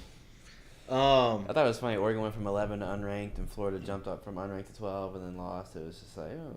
And by the time like it gets to here, I would be surprised if they start doing like marquee matchups like this because the pod's going to be set up in a way where the playoff is going to be 8 teams, 12 teams, Yeah. 16 I mean, teams. it would- You're already but- going to seed the matchups at this Well, point. well, Everybody's going to have a week 0 game. Yeah, well, at that time too, like well, that turns into week 1. Right, but it's like You know what I mean? they don't want to burn the early games. Like no, they're I think they doing. would love it because I think they would love the fact, hey, if you get to revisit it in a Rematch, postseason, okay. I think they would love that. I do think at that point though, a lot more teams would be more incentivized to do it simply because, like, hey man, there's 8 teams getting in. You play someone, you can get in. Like you don't have to be the top 4. Yeah. Like you can get in. You can Right. Cincy it. Yeah, you can get in. So I think a lot more teams would be obviously or would be like, yeah. Well, that's what I'm let's saying. do It's it. probably not going to be the blue bloods that are like, oh, maybe we should play, but it might be those fringe, depending like flavor of the month or whatever that had played well. It's like, hey, we'll shoot up and play. Like nobody wanted to play Cincinnati starting this year, really. Like after you saw what they were able to do, get into the playoff as a non-Power 5 Right. school. Like you have to tread lightly And play around well. those teams and play well. Like They played. that's as good as you can look. Yeah. They played well in the playoff. So you're talking about like the Cincy's, the Pitts, the BYU's. Right, those are kind going of to be the teams that are knocking at your door, like maybe Yeah. even a Baylor, where it's like playoffs week let one. me let Well, me show Baylor's off. Baylor's gonna have to because they're gonna be in the Big 12 and they're not gonna have. It's going to be those schools. Yeah. Yeah. That I are mean, not- even that's fine though. Because they're looking for Because the TV honestly, deal. when we scheduled Texas, that's what Texas was. Yeah. You know what I mean? The name is there, but they haven't been good. You know, they UCLA. haven't. You were also projecting like, hey, maybe they will be Right. at that point. Right. too, so. Right. God, I mean, Texas, two out of the last 4 years, 2019, and then last week, where they're on the doorstep of maybe I'm just if you were upsetting the national champion. Mm-hmm. But then Whoa! Is it- Alabama's not a national champion yet. they're going to be in the conversation. Yeah, but That's what I'm saying. I don't think LSU was there yet, but I'm sure when they played that game, they're like, holy hell, LSU was a lot better than they thought. Of course. And then LSU continues to roll. And Texas doesn't. goes through coaching changes, and now they're finally trying to get back. LSU and where's Tom Herman now? Todd is an offensive analyst. Did I say Tom? I love how that's. Yeah. I love how that's His a new job. It's Tom, right? I call him Todd. Okay, that's what I thought. I mean that guy. He's an analyst somewhere. Probably would Saban. Probably back. Yeah, probably in Alabama. The job of 9 lives. I Yep. think he went The coach rehabilitation program. I would love to over the past 10 years, whenever that job. He's with the Bears. Whenever that job was created, God. I would love to know. Let's look at the laundry list of names that have been offensive analysts for Saban.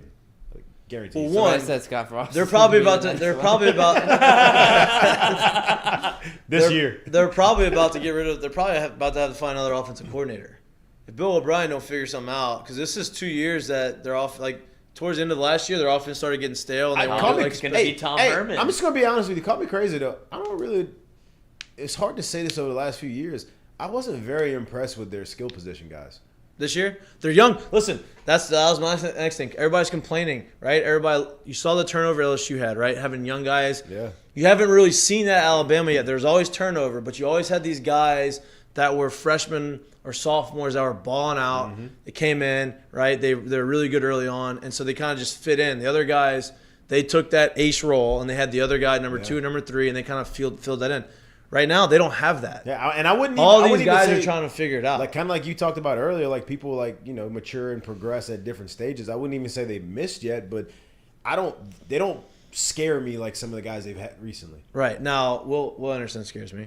No. I'm talking about offense. I know. Well, that's a different animal. Listen, Not the Will same. Anderson's on this side, and he comes in and he makes a tackle on the other side all the time. I'm like, Hey, Jesus, he Christ. different. That's an alien player. Yeah, I mean it's Do y'all think if Ewers stays healthy, they win that game?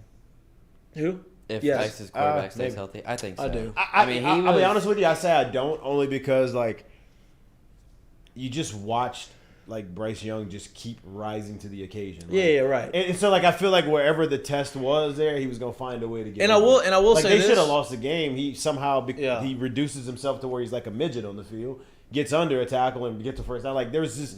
I just feel like he would have risen to whatever it was that needs. And I will say this: the backup quarterback played really he well. was good. Like, Yeah. there wasn't something that he did. I'm like, oh man. If Ewers is in there, Yeah, you know what I mean? Like, if he was playing terrible and they had like some fluky plays to where like they had to score, I'd say okay. If Ewers was there, like obviously he was moving the ball, but Yeah. Card I was mean, they played. dropped. Yeah, they played played And really he well. wasn't. He's not even really a backup. Like a guy. He was he was a starter last year. he's got a Yeah, lot of game right. experience. Listen, But- Ewers just looks. Hey, Ewers he was good. He Man. looked like up I mean, to he what was- you expected him to look like. He was making some throws with They some dropped pressure, 2 touchdowns in the first drive. and I was like, damn, this guy's. But a we real knew deal. he was a good arm talent. We knew he could Yeah. throw the shit out of Yeah, it. he's Right? just, I'm I mean, he was saying 19. It's his yeah. first time playing. Like it was. Worthy dropped two deep balls in the Yeah. very first drive. The second one right in the basket. Yeah, You got to catch that ball against Bama. But you know, I don't. I say I want to walk that Maybe. back a little bit. Maybe it's hard. You never know. It's I mean- hard because the quarterback Card played played good. well. Yeah, Played well. he Now, played well. Alabama's offensive line had some issues.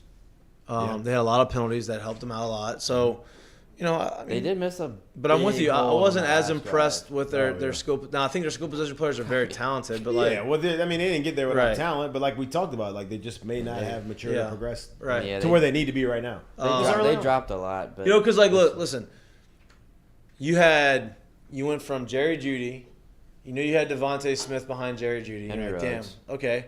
And you had Henry Ruggs, right? You saw all these guys. You had Waddle. Waddle. You had all these Yeah. guys that were playing. They were like, whatever.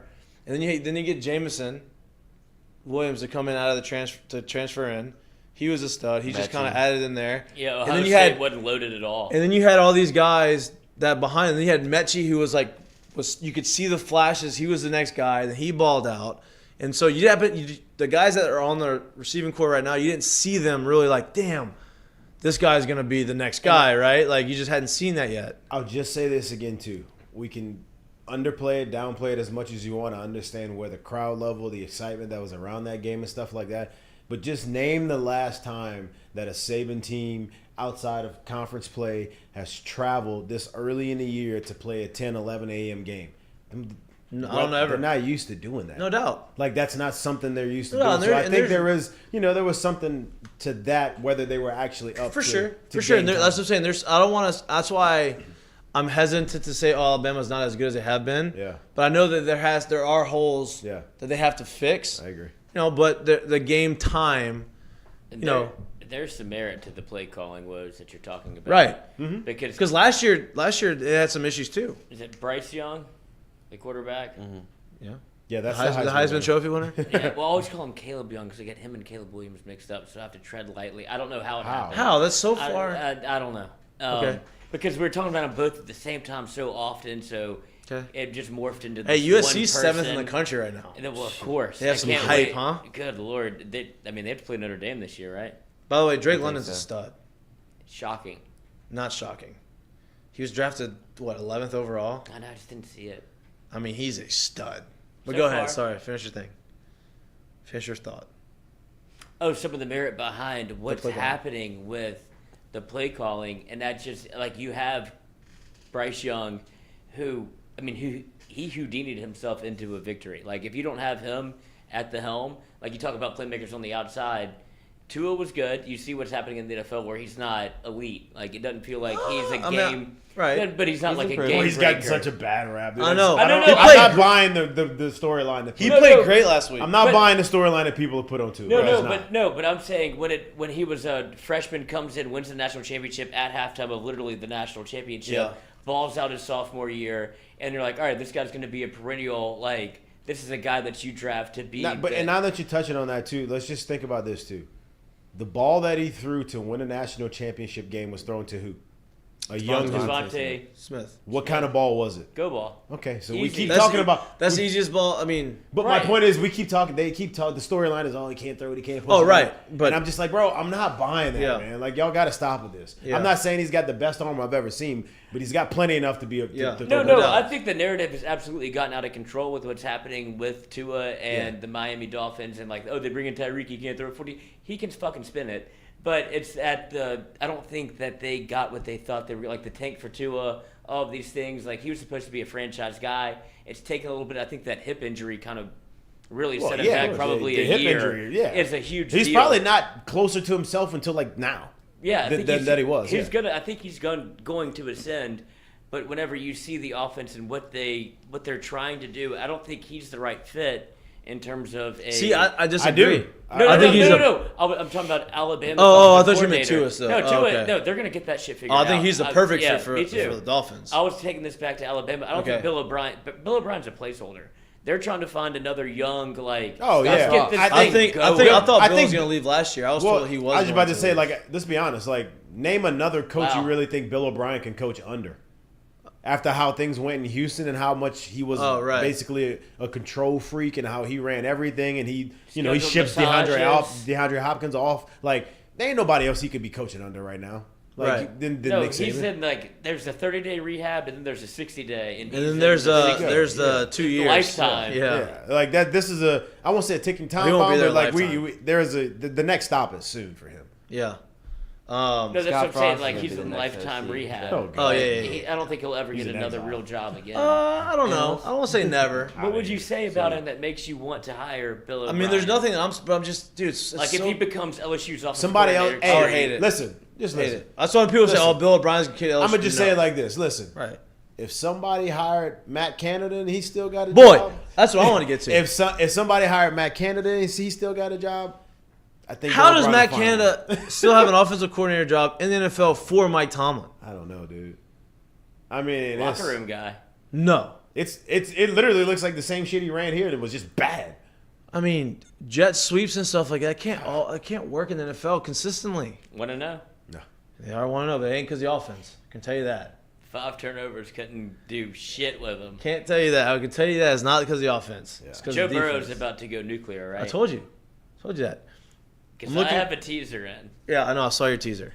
We're gonna get to your teaser, but these are the It's odds. for all the marbles. Feel The bad odds- for Well, Dallas. you put the the old odds- paycheck on Hey, it. The odds for the Thursday night game tomorrow night, right? These are the Caesar Sportsbook app odds. Again, download the Caesar Sportsbook. Use promo code MMLSU4. We need to do a better job of promoting that. We will. We will continue to do that. MMLSU4. The spread of the game, Kansas City, the game is at KC, right? Spread is -4. The over-under, I know you're not big on the KC over-unders. -4. KC -4. Yeah. The over-under is 54. I kind of like the over here. Me And too. I'm not going to bullshit. But Because both teams said have what a I game said. have a game under their belt. Kansas City looks sharp. Elite quarterbacks. Justin Herbert looks really good. Now Keenan Allen's out. I was just about to say now there becomes the ticker of where I would be like, if I'm not sold on it, that would be the reason why I would fade it, is because Keenan Allen is out. Keenan Allen's out. Listen, if you hit fucking 2 to 3 long balls to Mike Williams, that won't matter, right? So When you have Eckler and you have now, I'll tell you what I would like to do. I don't know it. I want to know what the over under of rushing yards for Justin Herbert is. But here's my next question about the Chiefs. Clyde is their running back. Yeah. He had a great first week. Do you have Clyde in our fantasy I league? don't. No, Sean Mike. does, I think. Sean or Mike. Pretty sure Sean does. He had a great first Yeah. game, right? 2 touchdowns, did really well. But then Pacheco also had a pretty stout. It was a little bit more of the end of the game. But everybody was talking about this kid, 7th rounder, taking Clyde's spot as the year goes on, right? Because Clyde had some issues in the goal line. He wasn't getting short yardage. He wasn't scoring touchdowns. He wasn't doing the things that they thought he was going to be able to do. Do you think Clyde hangs on to the job, or do you think that he loses it? Judging off of what I saw. Because they're both very similar. It's like they're not very different in the way they play. I think they trust Clyde more. I'll say this: health Well, right willing, now, for sure. Health willing, I think Clyde holds on. If he stays healthy, Yeah. I agree. I think Clyde has his best year of his career. I think he needed this real push. I think he had a good friend and probably someone he looked up to in the backfield before with him, and then obviously they brought in McKinnon as well. I think he's now seeing the writing on the wall. I think this is the push that he needs. Yeah. Health willing. And listen, the way the NFL works is you need 2 running backs. You need 2 guys but the problem is Clyde is supposed to be able to be a 3-down back and be able to catch the ball at the backfield and do things. And so he's not like the bruiser, you know what I mean? Like, you don't take him out on 3rd downs, but maybe he is. I think he got lost in the offensive shuffle of what Kansas City wants to do in terms of Clyde. Like you can check it down to him almost any time you want.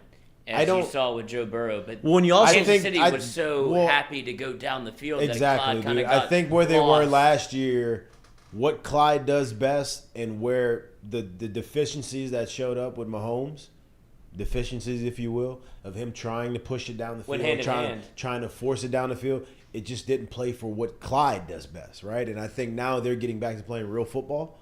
And what Clyde does best is actually showing up. Yeah. I do think. You saw what happened when he played with the quarterback, even when he was quote unquote off schedule, was able to find Clyde or at least get him in the position to check him into a run, check him into a. Clyde can do it all. It's just a matter of what they're trying to do offensively to make it work with. When you saw what they did last year, priority. you saw what they did last week. Kansas City is, they did the shovel. They What's did the underhand They're a deal? little bit. That's the Andy same. Reid, Eric Bieniemy magician. We can't- whatever, dude. Yeah. They draw up plays. They draw up shit every year where you just like, bro, no one's running this stuff. But Well, no, I get that, never but seen this we before. can't shovel that thing forward. We They have do whatever to. they want, bro. Well, They do whatever they want. it's whatever, but that's they got creative. They got him the ball in a different way on the goal line. He got in the end zone. Yeah. Now here's the other thing we need to think about for tomorrow's game. Justin Herbert, 14.5 rushing yards. I'd go over. Minus 117, so not bad juice. I do like the over. I'd go over too I on like that. the over on that. But here's the other thing: Don't Chargers. have any money. Don't sleep on the Chargers defense. Highest paid safety in the league, plays for them. They have So good. Khalil One of the Mack, highest paid D ends. Khalil Mack, and Joey Bosa. Mhm. Or which Bosa's there? Joey. Yeah, that's true. Joey Yeah, Bosa. Joey Bosa's there. Nicholas is a 49er. Yeah. Yeah. So you have 3 elite. I don't know if he's healthy or not, too. And there's a cornerback. But J.C. Jackson. J.C. Jackson's there. No more free agent corner this Yeah. year's on there, too. So their defense is pretty stout. Obviously, Kansas City's defense is their defensive line is playing well. You have Chris Jones, he's really good. Like you have, the offenses are really good, but I think people are overlooking their defense. I'd still like the 54 because I think even if Kansas City gets out to a big lead, like I see a shootout in this one. I'll be honest with you. What's that? I see a shootout in this one. I like the over in this one. I mean, shit, even if you go, you like when I do this? 28-28. That's 28-27. I love That's a tie. 55. 28-27 is 55. That's no team scoring 30 points. Yep. So that means I should take the Chargers as 4. I just gave a score that would make it seem like, oh, okay, if it was 28-27, I wouldn't think this is a high-scoring game, but that still hits the over. We're talking about 4 touchdowns. 51. Right? 8 touchdowns. Oh, no, 55. There you go. Get there. I didn't There we take go. all the Count on your math. fingers. Touch points. 26 plus 26. He's got a 52. calculator in his See, I don't hand. do it like that. I go 25-25, add 2, 52. That's tough. That's why it takes I do 28 plus 20 is 48 plus 7 is 55. See, everybody does math a little differently. I did I 55. get to an even number every time. I did 55 pretty quickly in my head, so I'm just going to do it the way I did it. Yeah, Everybody can do it the way they want to do You it. did 28-28. No, you did 28-27. Yeah. 8 and That 7. blows, I have no Here's, idea. What that, I here's can't my deal. even 8 do and that. 7 is 8 and 7 gives you the 5, which is 15, which I know 26. 8 and 7 gives you the 5. See, everybody has their way. 8 and 7 You gives can't you the explain 8 it. and 7 gives you the 5. I knew it was in 5, so I knew it was 55. Quick maths. Quick math. I'm with Like a that. reward. It's okay. But I do like Y'all I like ready the for I like the thermodynamics? prop of over the Herbert rushing yards, 14.5. 14.5, and I do like the over. I'm not gonna mess with the spread. I think this is a classic. I get also back- didn't win many NFL games last week, so don't. Oh, me either. Fade I me. mean, over. Fade me. Over. Fade me. I got one. I had a 5-game parlay, and I think I missed on 3 of them. So, yeah, that's where I'm at, too. I had one, and it was So, the, if you need betting advice, just follow me. I had one, and it was a good one. I had the Bears winning. I had the Bears winning against the 49ers. I didn't. No, actually, I take that back. I had the under. I didn't bet the one. I had the under of that game because I knew it was If you sloppy. called the Bears one, I didn't touch that game because of the weather. But I did touch it, and because of the weather, I'm like, oh, they're for sure going to pull this one out. I was like, Shanahan, they already run the ball a lot. Perfect. Elijah Mitchell hurt again. Nope. I did the. He's on my team. He's on the bench now, but He's on your team? It's on the IR he's on now. IR. I'm other league. But those. I mean, that's I like that game. Missed out on 2 separate parlays by 1 game. No big deal. So that's not wins. Those are losses. That's Those game are So losses. instead of That's parlaying, Lloyd has moved on back to his original and best version of himself, which is the tease. Hey, are you on the app right now? Get on the Caesars Sportsbook app. I got a text a little while ago. It said Ohio State over 61 for the weekend. Tell me what it's at right now. How early did you get that text? Who they play? I don't know. I got like right before the show. Ohio State Over 61. versus Toledo. We're at 62. We're It's all right. It's only 1 point. You can buy it back. I'll still take the over 62. I'm gonna take it for $150. I dare you. I'll do it right now. 150? Mm-hmm. Is that your biggest bet ever? Yeah. Yeah. Let me trash this Chargers. I hope you win this. Changing gears just a Deposit little some bit. money. Oh, God. What do y'all got on Leonard Fournette and Parsons? Do we have a promo code? That was awesome. LSU full. Hey, Leonard I love won it. twice. I love it. It's hilarious. Hey, Micah Parsons a freak show. So is Lenny though. Both of them are. Hey, okay, let me explain. Listen, Lenny got his ass, but it was on a chip. So Lenny was helping. It wasn't straight up. So, but I'm not taking anything away from Still let him up. Lenny, right? Like he did. He got him. He got his ass.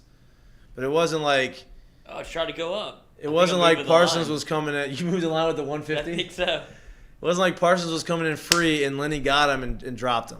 I'm not Gonna taking regret anything away that. from it, but I'm playing in the middle of this thing. Like it was a great block. He did what he was supposed to do. Knocked him on his ass. Parsons was like, hey, Wasn't looking. whoa, easy, people. Like Go watch Yeah. the film, which Yeah. I didn't see the film, so I didn't I either. don't know what else has happened. I in didn't there, either. Right? I get why But Parsons I is know who upset won the because game. like, hey, like I I know what it looks I love like. how Lenny was like basically trolling him, like he Of was course. looking for it. Of course he Like- is. like great. Parsons wasn't even coming back at him. He was like, you know what, I'm going to go ahead. That's why he gets so much interaction in the NFL because That shit happens. You know what I mean? Like, I love it. Did you see Von Miller kind of chime in on that? He basically said that block should be outlawed in the game. Oh, the chip because you can't see him coming. Who cares? Hey, bro. That's the point. Who cares? Yeah, you can't. Because I guess he's saying it because the crack is outlawed. Yeah, but that's not a crack. Because you're just chipping them with they're the not shoulder. coming full speed. Like that's not a Right. crack right there. And you're engaged, so you're not literally running full speed. Also, Lenny balled out. Oh yeah, he did. I got offered tickets to the game on Sunday night. I told you I liked him. I was, You were right. I wanted him. You're right. I didn't like him as much as you did, but I wish I would have had him. Lenny might be a him. legend on social media, like like the easiest of ways where he's not even trying, and he's just kind of like firing off from the couch, where he's like, I don't give a fuck what any of these people have to say about me. First of all, it's a clean play. Everybody's been chipping since the dawn of man.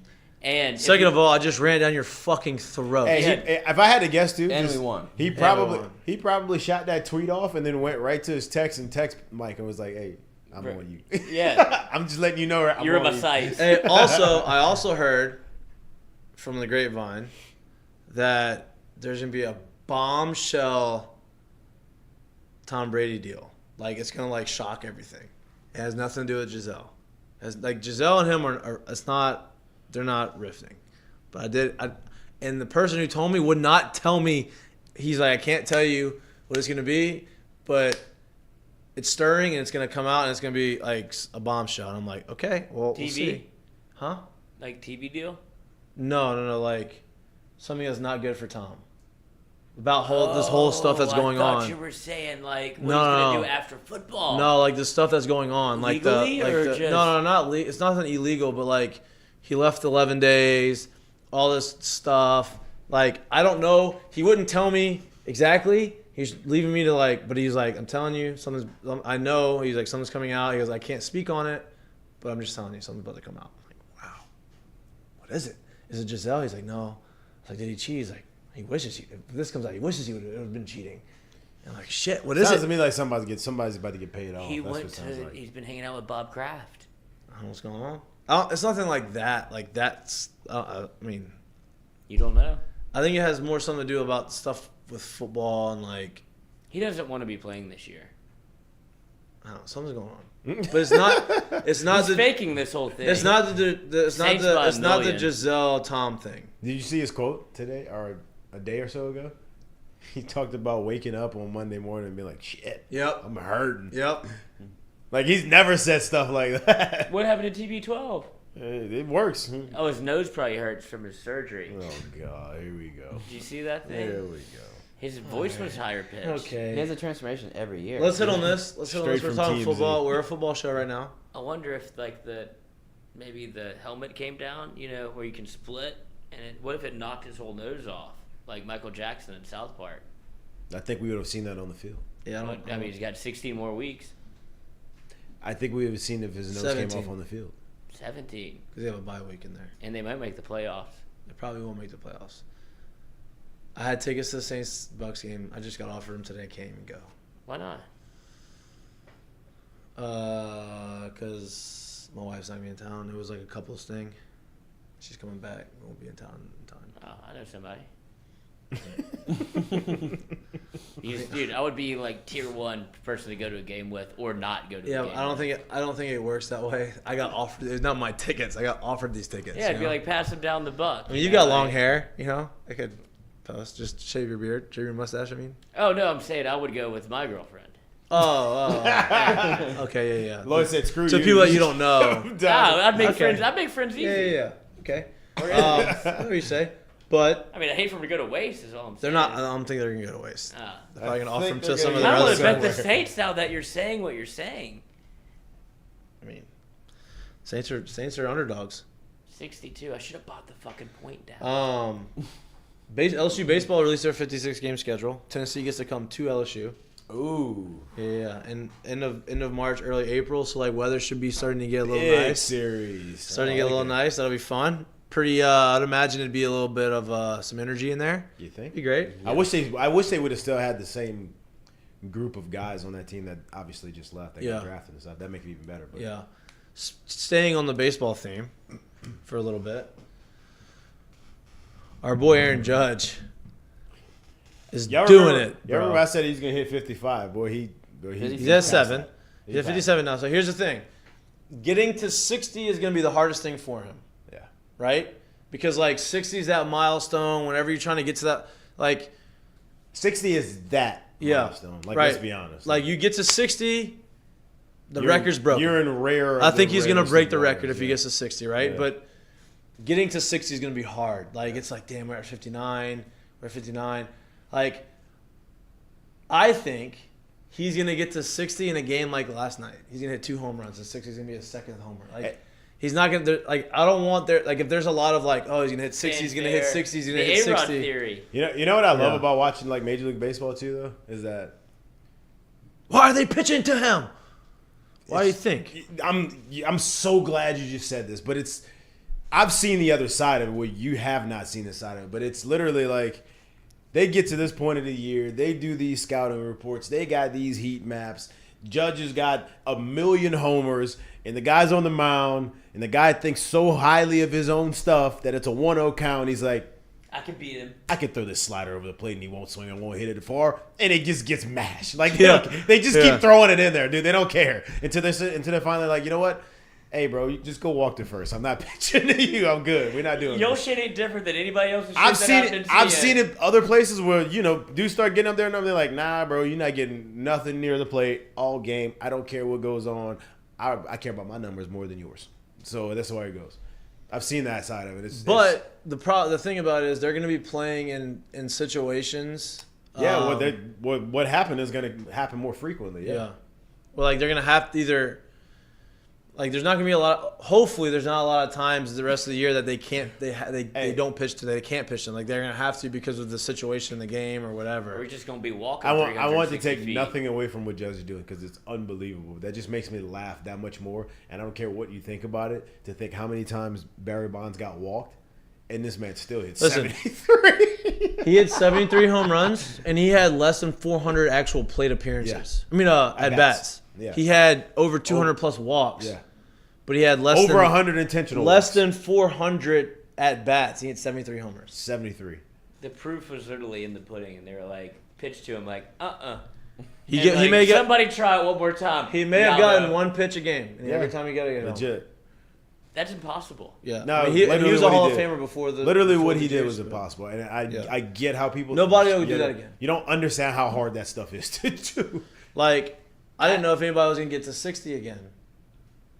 I'm still stuck on the fact that like I have to capitalize on this one miss every single time, and he did it Neri was there a Barry Bonds pop up that he spun out of, and it was like time in and time out, bro. Like it was just like I'm getting one pitch and I'm about to fucking lock in and hit this thing out the park. Yeah, that you'll never see again. That was our Barry Bonds. I mean, that was our Babe Ruth, I guess. To where it's like this is shit that you won't believe because you didn't see it. Or that was just Barry Bonds. But it feels like it's gonna get lost in the tales of time because of the steroids and such. And Babe Ruth was eating hot dogs. Like, who gives a shit?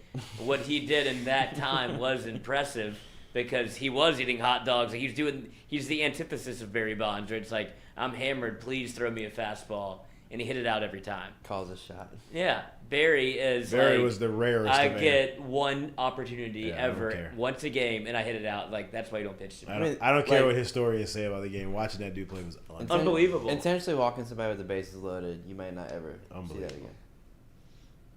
Well, you saw it after. But I said, wait, Josh Hamilton. Yeah. It happened this year, too. It happened this year, right? It wasn't even like a huge name. Yeah, it happened this year, too. Well, that's analytics. I'm with you. Yeah, no, I know what you mean. I know what you're saying. Like the reason. Yeah. And you're like, I'd rather give up one than you hit 4. He dropped. More impressive part about that is you intentionally walked Barry Bonds to get to Jeff Kent, who was in his day, who was an all-star every year, Silver Slugger. Yeah, like he was really good at what he did, and until it worked out. Until they had to fight in the dugout. Yeah, things kind of went south. Yeah, and it was over. What they fight about? I don't know. To this day, I don't know, but they legit fought in the dugout. All right, there's video of it. There's video. Document. Let's get to the Seggies. You go to Seggies. Let's get to the Seggies. The Not My Fault's brought to you by Dozy Place. Great place to go and watch. Maybe go watch a Thursday night football game. Get you a nice little steak. Nervous about my pick. All right. Oof. We got a couple options here coming from the my fault, not my fault. First one up that I think is absolutely, I mean, it can be better, is the woman at the Bengals game that just is going full Baton Rouge St. Patrick's Day, where it's like, I'm just going to kind of throw up right here. No big deal. I've been a part of something like this. And when it St. Patrick's Day, we did a fraternity field trip, and we went to a NASCAR race, and I saw somebody pull this exact same move, wherever they were just like, look, what you're seeing. So somebody must have seen her like about to do it. Well, she's got the White Claw on. Like in her lap. The people are sitting in front of her. White Claw right Oh! Look, dude, the thing that talks about is the lady in the neck brace. Oh! So how many times did she do it? No one near us saw this either. Look, they do. Oh! The person in front of us It's got a neck brace on. Like, we're in the perfect section. Oh! No! Oh man, it makes you want to throw up. That's awful. Should she do it again? Oh yeah. Here's Don't- one. Oh! Look, this guy looks, and he doesn't even care. And that's all. A little bit more spittle. Boy. That's all water. That's all White Claw. That's all She's liquid, drinking raspberry White Claw. Or black cherry. Hey, didn't they play a 1 o'clock game? Oh yeah, they were on early, coach. Get after it. How do you get to that spot then? Get after it? Oh my God. A lot of turnovers make you like drink a lot of stuff. Woo! That's So, tough. Not my fault. So not her fault that she threw Because up. they might be Joe Burrow's fault for all the picks. Very much her fault that she threw up. I tell you what, ain't nobody At else's least fault. throw. At least try to like. Contain it. Well, not I think contain, she but like, did. Like all in the aisle or something. I think All she's over doing the the neck best brace, thing girl. you can do, because the reason I say this, anybody can knock over a drink and it goes down the stairs. If you're throwing up next to somebody, it's like, oh, I'm seeing that person throw up. If you're just seeing it dribble down the stairs, like, oh, what could that be? It's all liquid. That makes you want to throw up. Maybe somebody dropped a drink. That's disgusting. That's tough. I like the other one better. Doesn't make me want to throw up. It's very funny. Hey, wait, time out. How embarrassed do you think she was? Not at all. None. 0%. Walking out of that. Oh my God. I mean, you saw her. That woman she didn't was get up just- to go to the bathroom. She was just chilling. She threw up all over herself and was like, we good. Like, this is normal. This is cologne. This is my next one. Just go to the next one. This is. Wait, are we doing two? Not my fault? Well, I mean, you have two on here. Okay. No, we don't do this one. This is funny, though. Somebody tricked Bob Stoops into making a cameo for the I have it. coordinator. But I still think not her fault. I mean, you talk a lot about home openers, what happened at Southern, people not being able to make it. Dress rehearsal, baby. Yeah, that was her dress rehearsal. Maybe she'll be better next time. Maybe. It's also a 12 o'clock game. Like, That's tough. you know. And she's a grown woman. Yeah. Sitting in the handicap Yeah, section. you should know. Ugh. I don't think it was a handicap section. I know. Listen, She threw up all over. I know you've had a tough couple of 2-3 years there, but the good news is your family still supports you, buddy. Especially your dad. He wants you to know that. So good. But and even though everyone else seems to be against you, sometimes the best advice is to break free from the family business, man. Go do what you got to do. So anyhow, all the best to you, and a big boomer sooner, and good luck. Hello there, Brian. Bob Stoops here saying hi. And listen, That's I know you've had a unbelievable. Did he apologize to him? No, he's just going to go full college football head coach where you're just like, I don't know what the hell happened. Like, I got fooled by the internet again. I mean, that wasn't his. I mean, I guess it's not his fault. Maybe. Technically not his fault. To Very not have funny. the self-awareness to be like, wait, who is he? Oh, wait, you work for your dad? Because it feels like he knew a lot of the things that they talked about in the cameo that they wrote in. And he was still like, I'm just going to read this off the thing and kind of wing it. Money's money. That's brutal. I mean, they've scored 14 points in 2 that's games tough. collectively. So that's a That's tough not very good. game. It's not very good. That works. If we're doing math on the show. I mean, it could be a touchdown, 2-point conversion, 2 field I was goals. going to say, at least they made both their extra Or points. 1 field goal, I mean. Yeah, they made their extra points. Yep, that's good. Hard to do. All right, we got curtain calls. It's brought to you by Frankie Harris. That's your partners. Are they now? That's what it is. Hey, now. Curtain calls. My curtain call's not in here, but I do have one. Go for it. You want me to go first? Yeah. All right, mine is to the is it the Blue Jays? What's his name? The pitcher that threw the ball to the fan, and the grown man stole it from the girl. What's his name? That was wait, the foul ball guy? Josh Hample? I didn't see this. That's No, his name? That's the fan guy. No, the pitcher. Oh, I don't know the pitcher. It was what is it? Manea. Yeah. Or it was Meneses? Meneses. Maybe it wasn't know. Meneses. Anyway, the pitcher threw the ball. Grown man steals the ball from this girl. Walks away, right? Loser. Someone DMs them and says, "Hey, we gotta get this girl another baseball." He signs a ball, sends her a handwritten note, mails it to her, finds out who the girl was, gives her the ball. To me, that's a curtain call because we talked about how despicable autograph seekers are, and then to go out and do that, that's stupid. I did see that one. That's my shout out. I like call. it. My curtain call is to Marcus Simeon. I don't know if y'all saw it. Yes. Marcus, there's video of it, Lloyd. I don't know if you could pull this up really quick. We've all been there. He's been the, I've that was never- the ultimate one. Right I've there. never been that bad though. That was the ultimate one. Yeah. Marcus is sitting down on the bench, chewing bubble gum. Looks like he's deep in thought, looking around. I think play happens on the field. You can kind of see he's reacting to what's going on in front of him. Play happens on the field. He looks up at the scoreboard, realizes, oh shit, I was supposed to be on deck. I'm up to hit. Gets up, puts batting gloves on, gets up, goes straight to he didn't take a practice swing, goes straight to the box while he's putting batting gloves on. And I didn't look at it, but I did hear that he hit a double in that at bat. So Shout out. That's shout awesome. out, curtain call to my dog Marcus Simeon, because that video was priceless, by the way. There's no worse feeling than being like, And that's bro, you're up. And obviously y'all know me a little bit. That happened to your boy quite a bit. Yeah. Like, Try doing it at the big league level. Try doing it with 60s. And what you don't know is what y'all Away don't games know don't is matter. I've been to that stadium because it was at home. It was at home. Where they have it at, so they walk out of the dugout and the owner's box is field level. Oh, the right new stadium. there. The new stadium. The owner's box is field level, right in the on deck circle. So if the owner's sitting out there, it's like, we just paid him how much you need out here. That's tough. But then he hits a double. And he's like, well, that's why we All paid right, him. that's why we paid him. So yeah, don't gotta get ready if you stay there ready. you go. And you never seen a cheetah stretch, you know what I mean? Exactly. Go ahead. And you'd seen the lion yawn. Except you always do because they never hungry because we always eat. I think that okay. That's new. Came up with that. That came out long. That was a little long. It lasted a little long, but it's okay. And I got your curtain call already queued up. Are we going Gervais? Yeah, we could do both. I had a funny video. Russell Wilson one, but Also, what is Russell wearing? prom. What was that prom outfit, dude? attire. Anyway, that's beside the point. Go Look ahead. like Pee Wee Herman, the black version of him. Just terrible. Minus the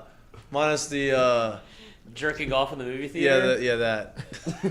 Well, actually, yeah, he might. You don't know. if there was one quarterback to pick that's Oh, active, Curtain call. Oh God. What's your curtain it would call? literally be a curtain call. What's your curtain call? Uh, Who's going? While he's pulling up a different one, but I'll read this one about Russ because it's just funny. So in the post-game presser, they asked him about getting booed. They gave this long answer about they may cheer for you, they may boo you. I'm just grateful God's giving me the chance to play the game. I play for an audience of one. Somebody quote tweeted it and said, being religious so you never have to give real answers to anything. And like, great. So somebody said, I swear I'll laugh at anything that could teach religion because where was the non-answer? Somebody replies to that tweet with, I would answer your question, but I fear that I only answer to one man, and that man is God. That's pretty good. That's great. Internet's undefeated, dude. Can't beat them. Too many creative people. Too many witty people on the internet. And You then, And another one is Little PG, Paul Gervais's little brother. Yeah, he's 6'8". He ain't little. 6'8", left-handed, in junior college. And Throwing pretty hard, huh? Figured we'd give him a curtain call to say, hey, Well, that's a long family. you can come down to Baton Rouge too. Paulie G texted me, says he's gonna be in town in October. He whips And he it wants like to come his hang out with the brother. boys. Yeah, except for the left side. I know, Wow. but same kind of action. Yeah, that's a funky. It's actually pretty smooth for that size. Yeah, it looks man. like I a. think Jay needs to get on this. That kind of looks. Honestly, that looks like Chris Sale a little Yeah, bit. it does. Jay needs to get on this guy. It does, like man. Chris Sale. It does. It obviously just He doesn't not, step across yeah, as much, not, but he's not got as a the cross. But he has a little cross. He has a little crossfire. cross, and it is that like angle, but he Yeah. just doesn't step as much towards. And he's taller. He's 6'8". Oh, Chris Sale. I mean, Chris is Yeah, tall. Chris- he's not 6'8", Yeah, though. 6'8", but he's tall. Yeah, he's tall. Shout out. Maybe we get another one over here. We need another. I would hate for base. this to become the central recruiting hub for LSU athletes. I mean, Right. Of course. showing you off to Jay's an watching. audience of millions. Lloyd's Jason. best friend is watching right now. JC, no doubt. What's yours, Lloyd? Let me hear it. You don't have one. I feel like I did all of them. I thought you were going to do the Peyton Manning, that 62 timeouts. Yeah, we already talked about it, so I Okay. didn't want to bring it up again because I played the video. So instead of that, I will say, all hail the Queen. All hail the Queen. If you are from wherever they're from, UK, I guess, Britain, every Queen of England? every McDonald's worker off on Monday because That's the nice. Queen died. Why So, McDonald's? I don't know. That's what I was saying. Like, that definitely doesn't happen in America. But if the president dies, I feel like fucking people need their McDoubles. Like, ASAP. This is like a banner day for American living of like, oh, I need my sympathy food. Like, where do we go? McDonald's is the number one answer, I would imagine. For Is like, it? We don't live with these kind of people that McDonald's serves over 1 billion hamburgers to. Like, I can name on one hand the times I've been to McDonald's in my last probably 10 years of my life. Oh, yeah, I haven't been very much. That's what I'm It's saying, been a but- minute. But they ain't struggling. No. So there's still people out there every day getting McDonald's. You're not in the burger business. They You're shut in the down because the Queen died. And so I'm wondering, does this lead to more people maybe putting a hit out on No. need a day off of work? No. They're setting a precedent here. Oh, you with need the- a day off and of work, so we're precedent- gonna go assassinate Take out the a royal world family. leader? No shot. Not my fault. No shot. Curtain call.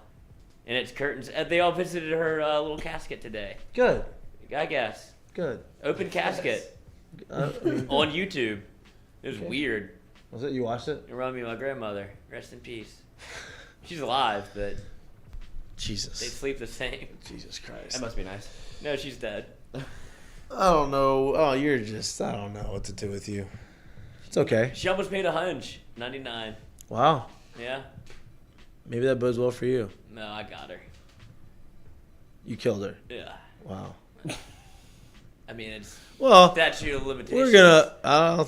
Okay. It We're was last gonna. week. Okay. We're gonna end the show on that note. That Lloyd, the morbid note. Love you, Rosie. Appreciate you for tuning in. Appreciate Bring you us for up, watching.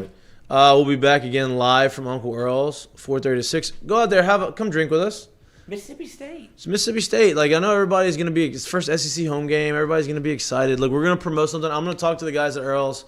I'm gonna get some specials. We're gonna promote that. We're gonna tell you what they're gonna give us. Hopefully, tomorrow. We're gonna start promoting it tomorrow, but for Friday, and hour and a half show. Come hang out with us. Come drink with us. So much fun. Yeah, like, subscribe, YouTube channel, Mik'd Up. Best What? conversations happen in the parking lot. The best conversations do happen in the parking lot. The most heated conversations happen in the parking lot. Nobody was wrong. Nobody was wrong. Everybody's right. Just different points of view. We're on all podcasts, Apple, Yeah, we Spotify, and appreciate everything you do for us. Appreciate our sponsors. Continue to watch us. Continue to share. like our stuff. Continue to share our stuff. Continue to talk shit about us. I don't care. Continue to come tell us hey when you see us. We love that. We love when people come love say, it hey, all. we love the show. Love Love the it show. all. Hey, we hate the show. That's fine. Tell me that too. I love that. Love it all. Appreciate you. We'll be back on Friday. Peace.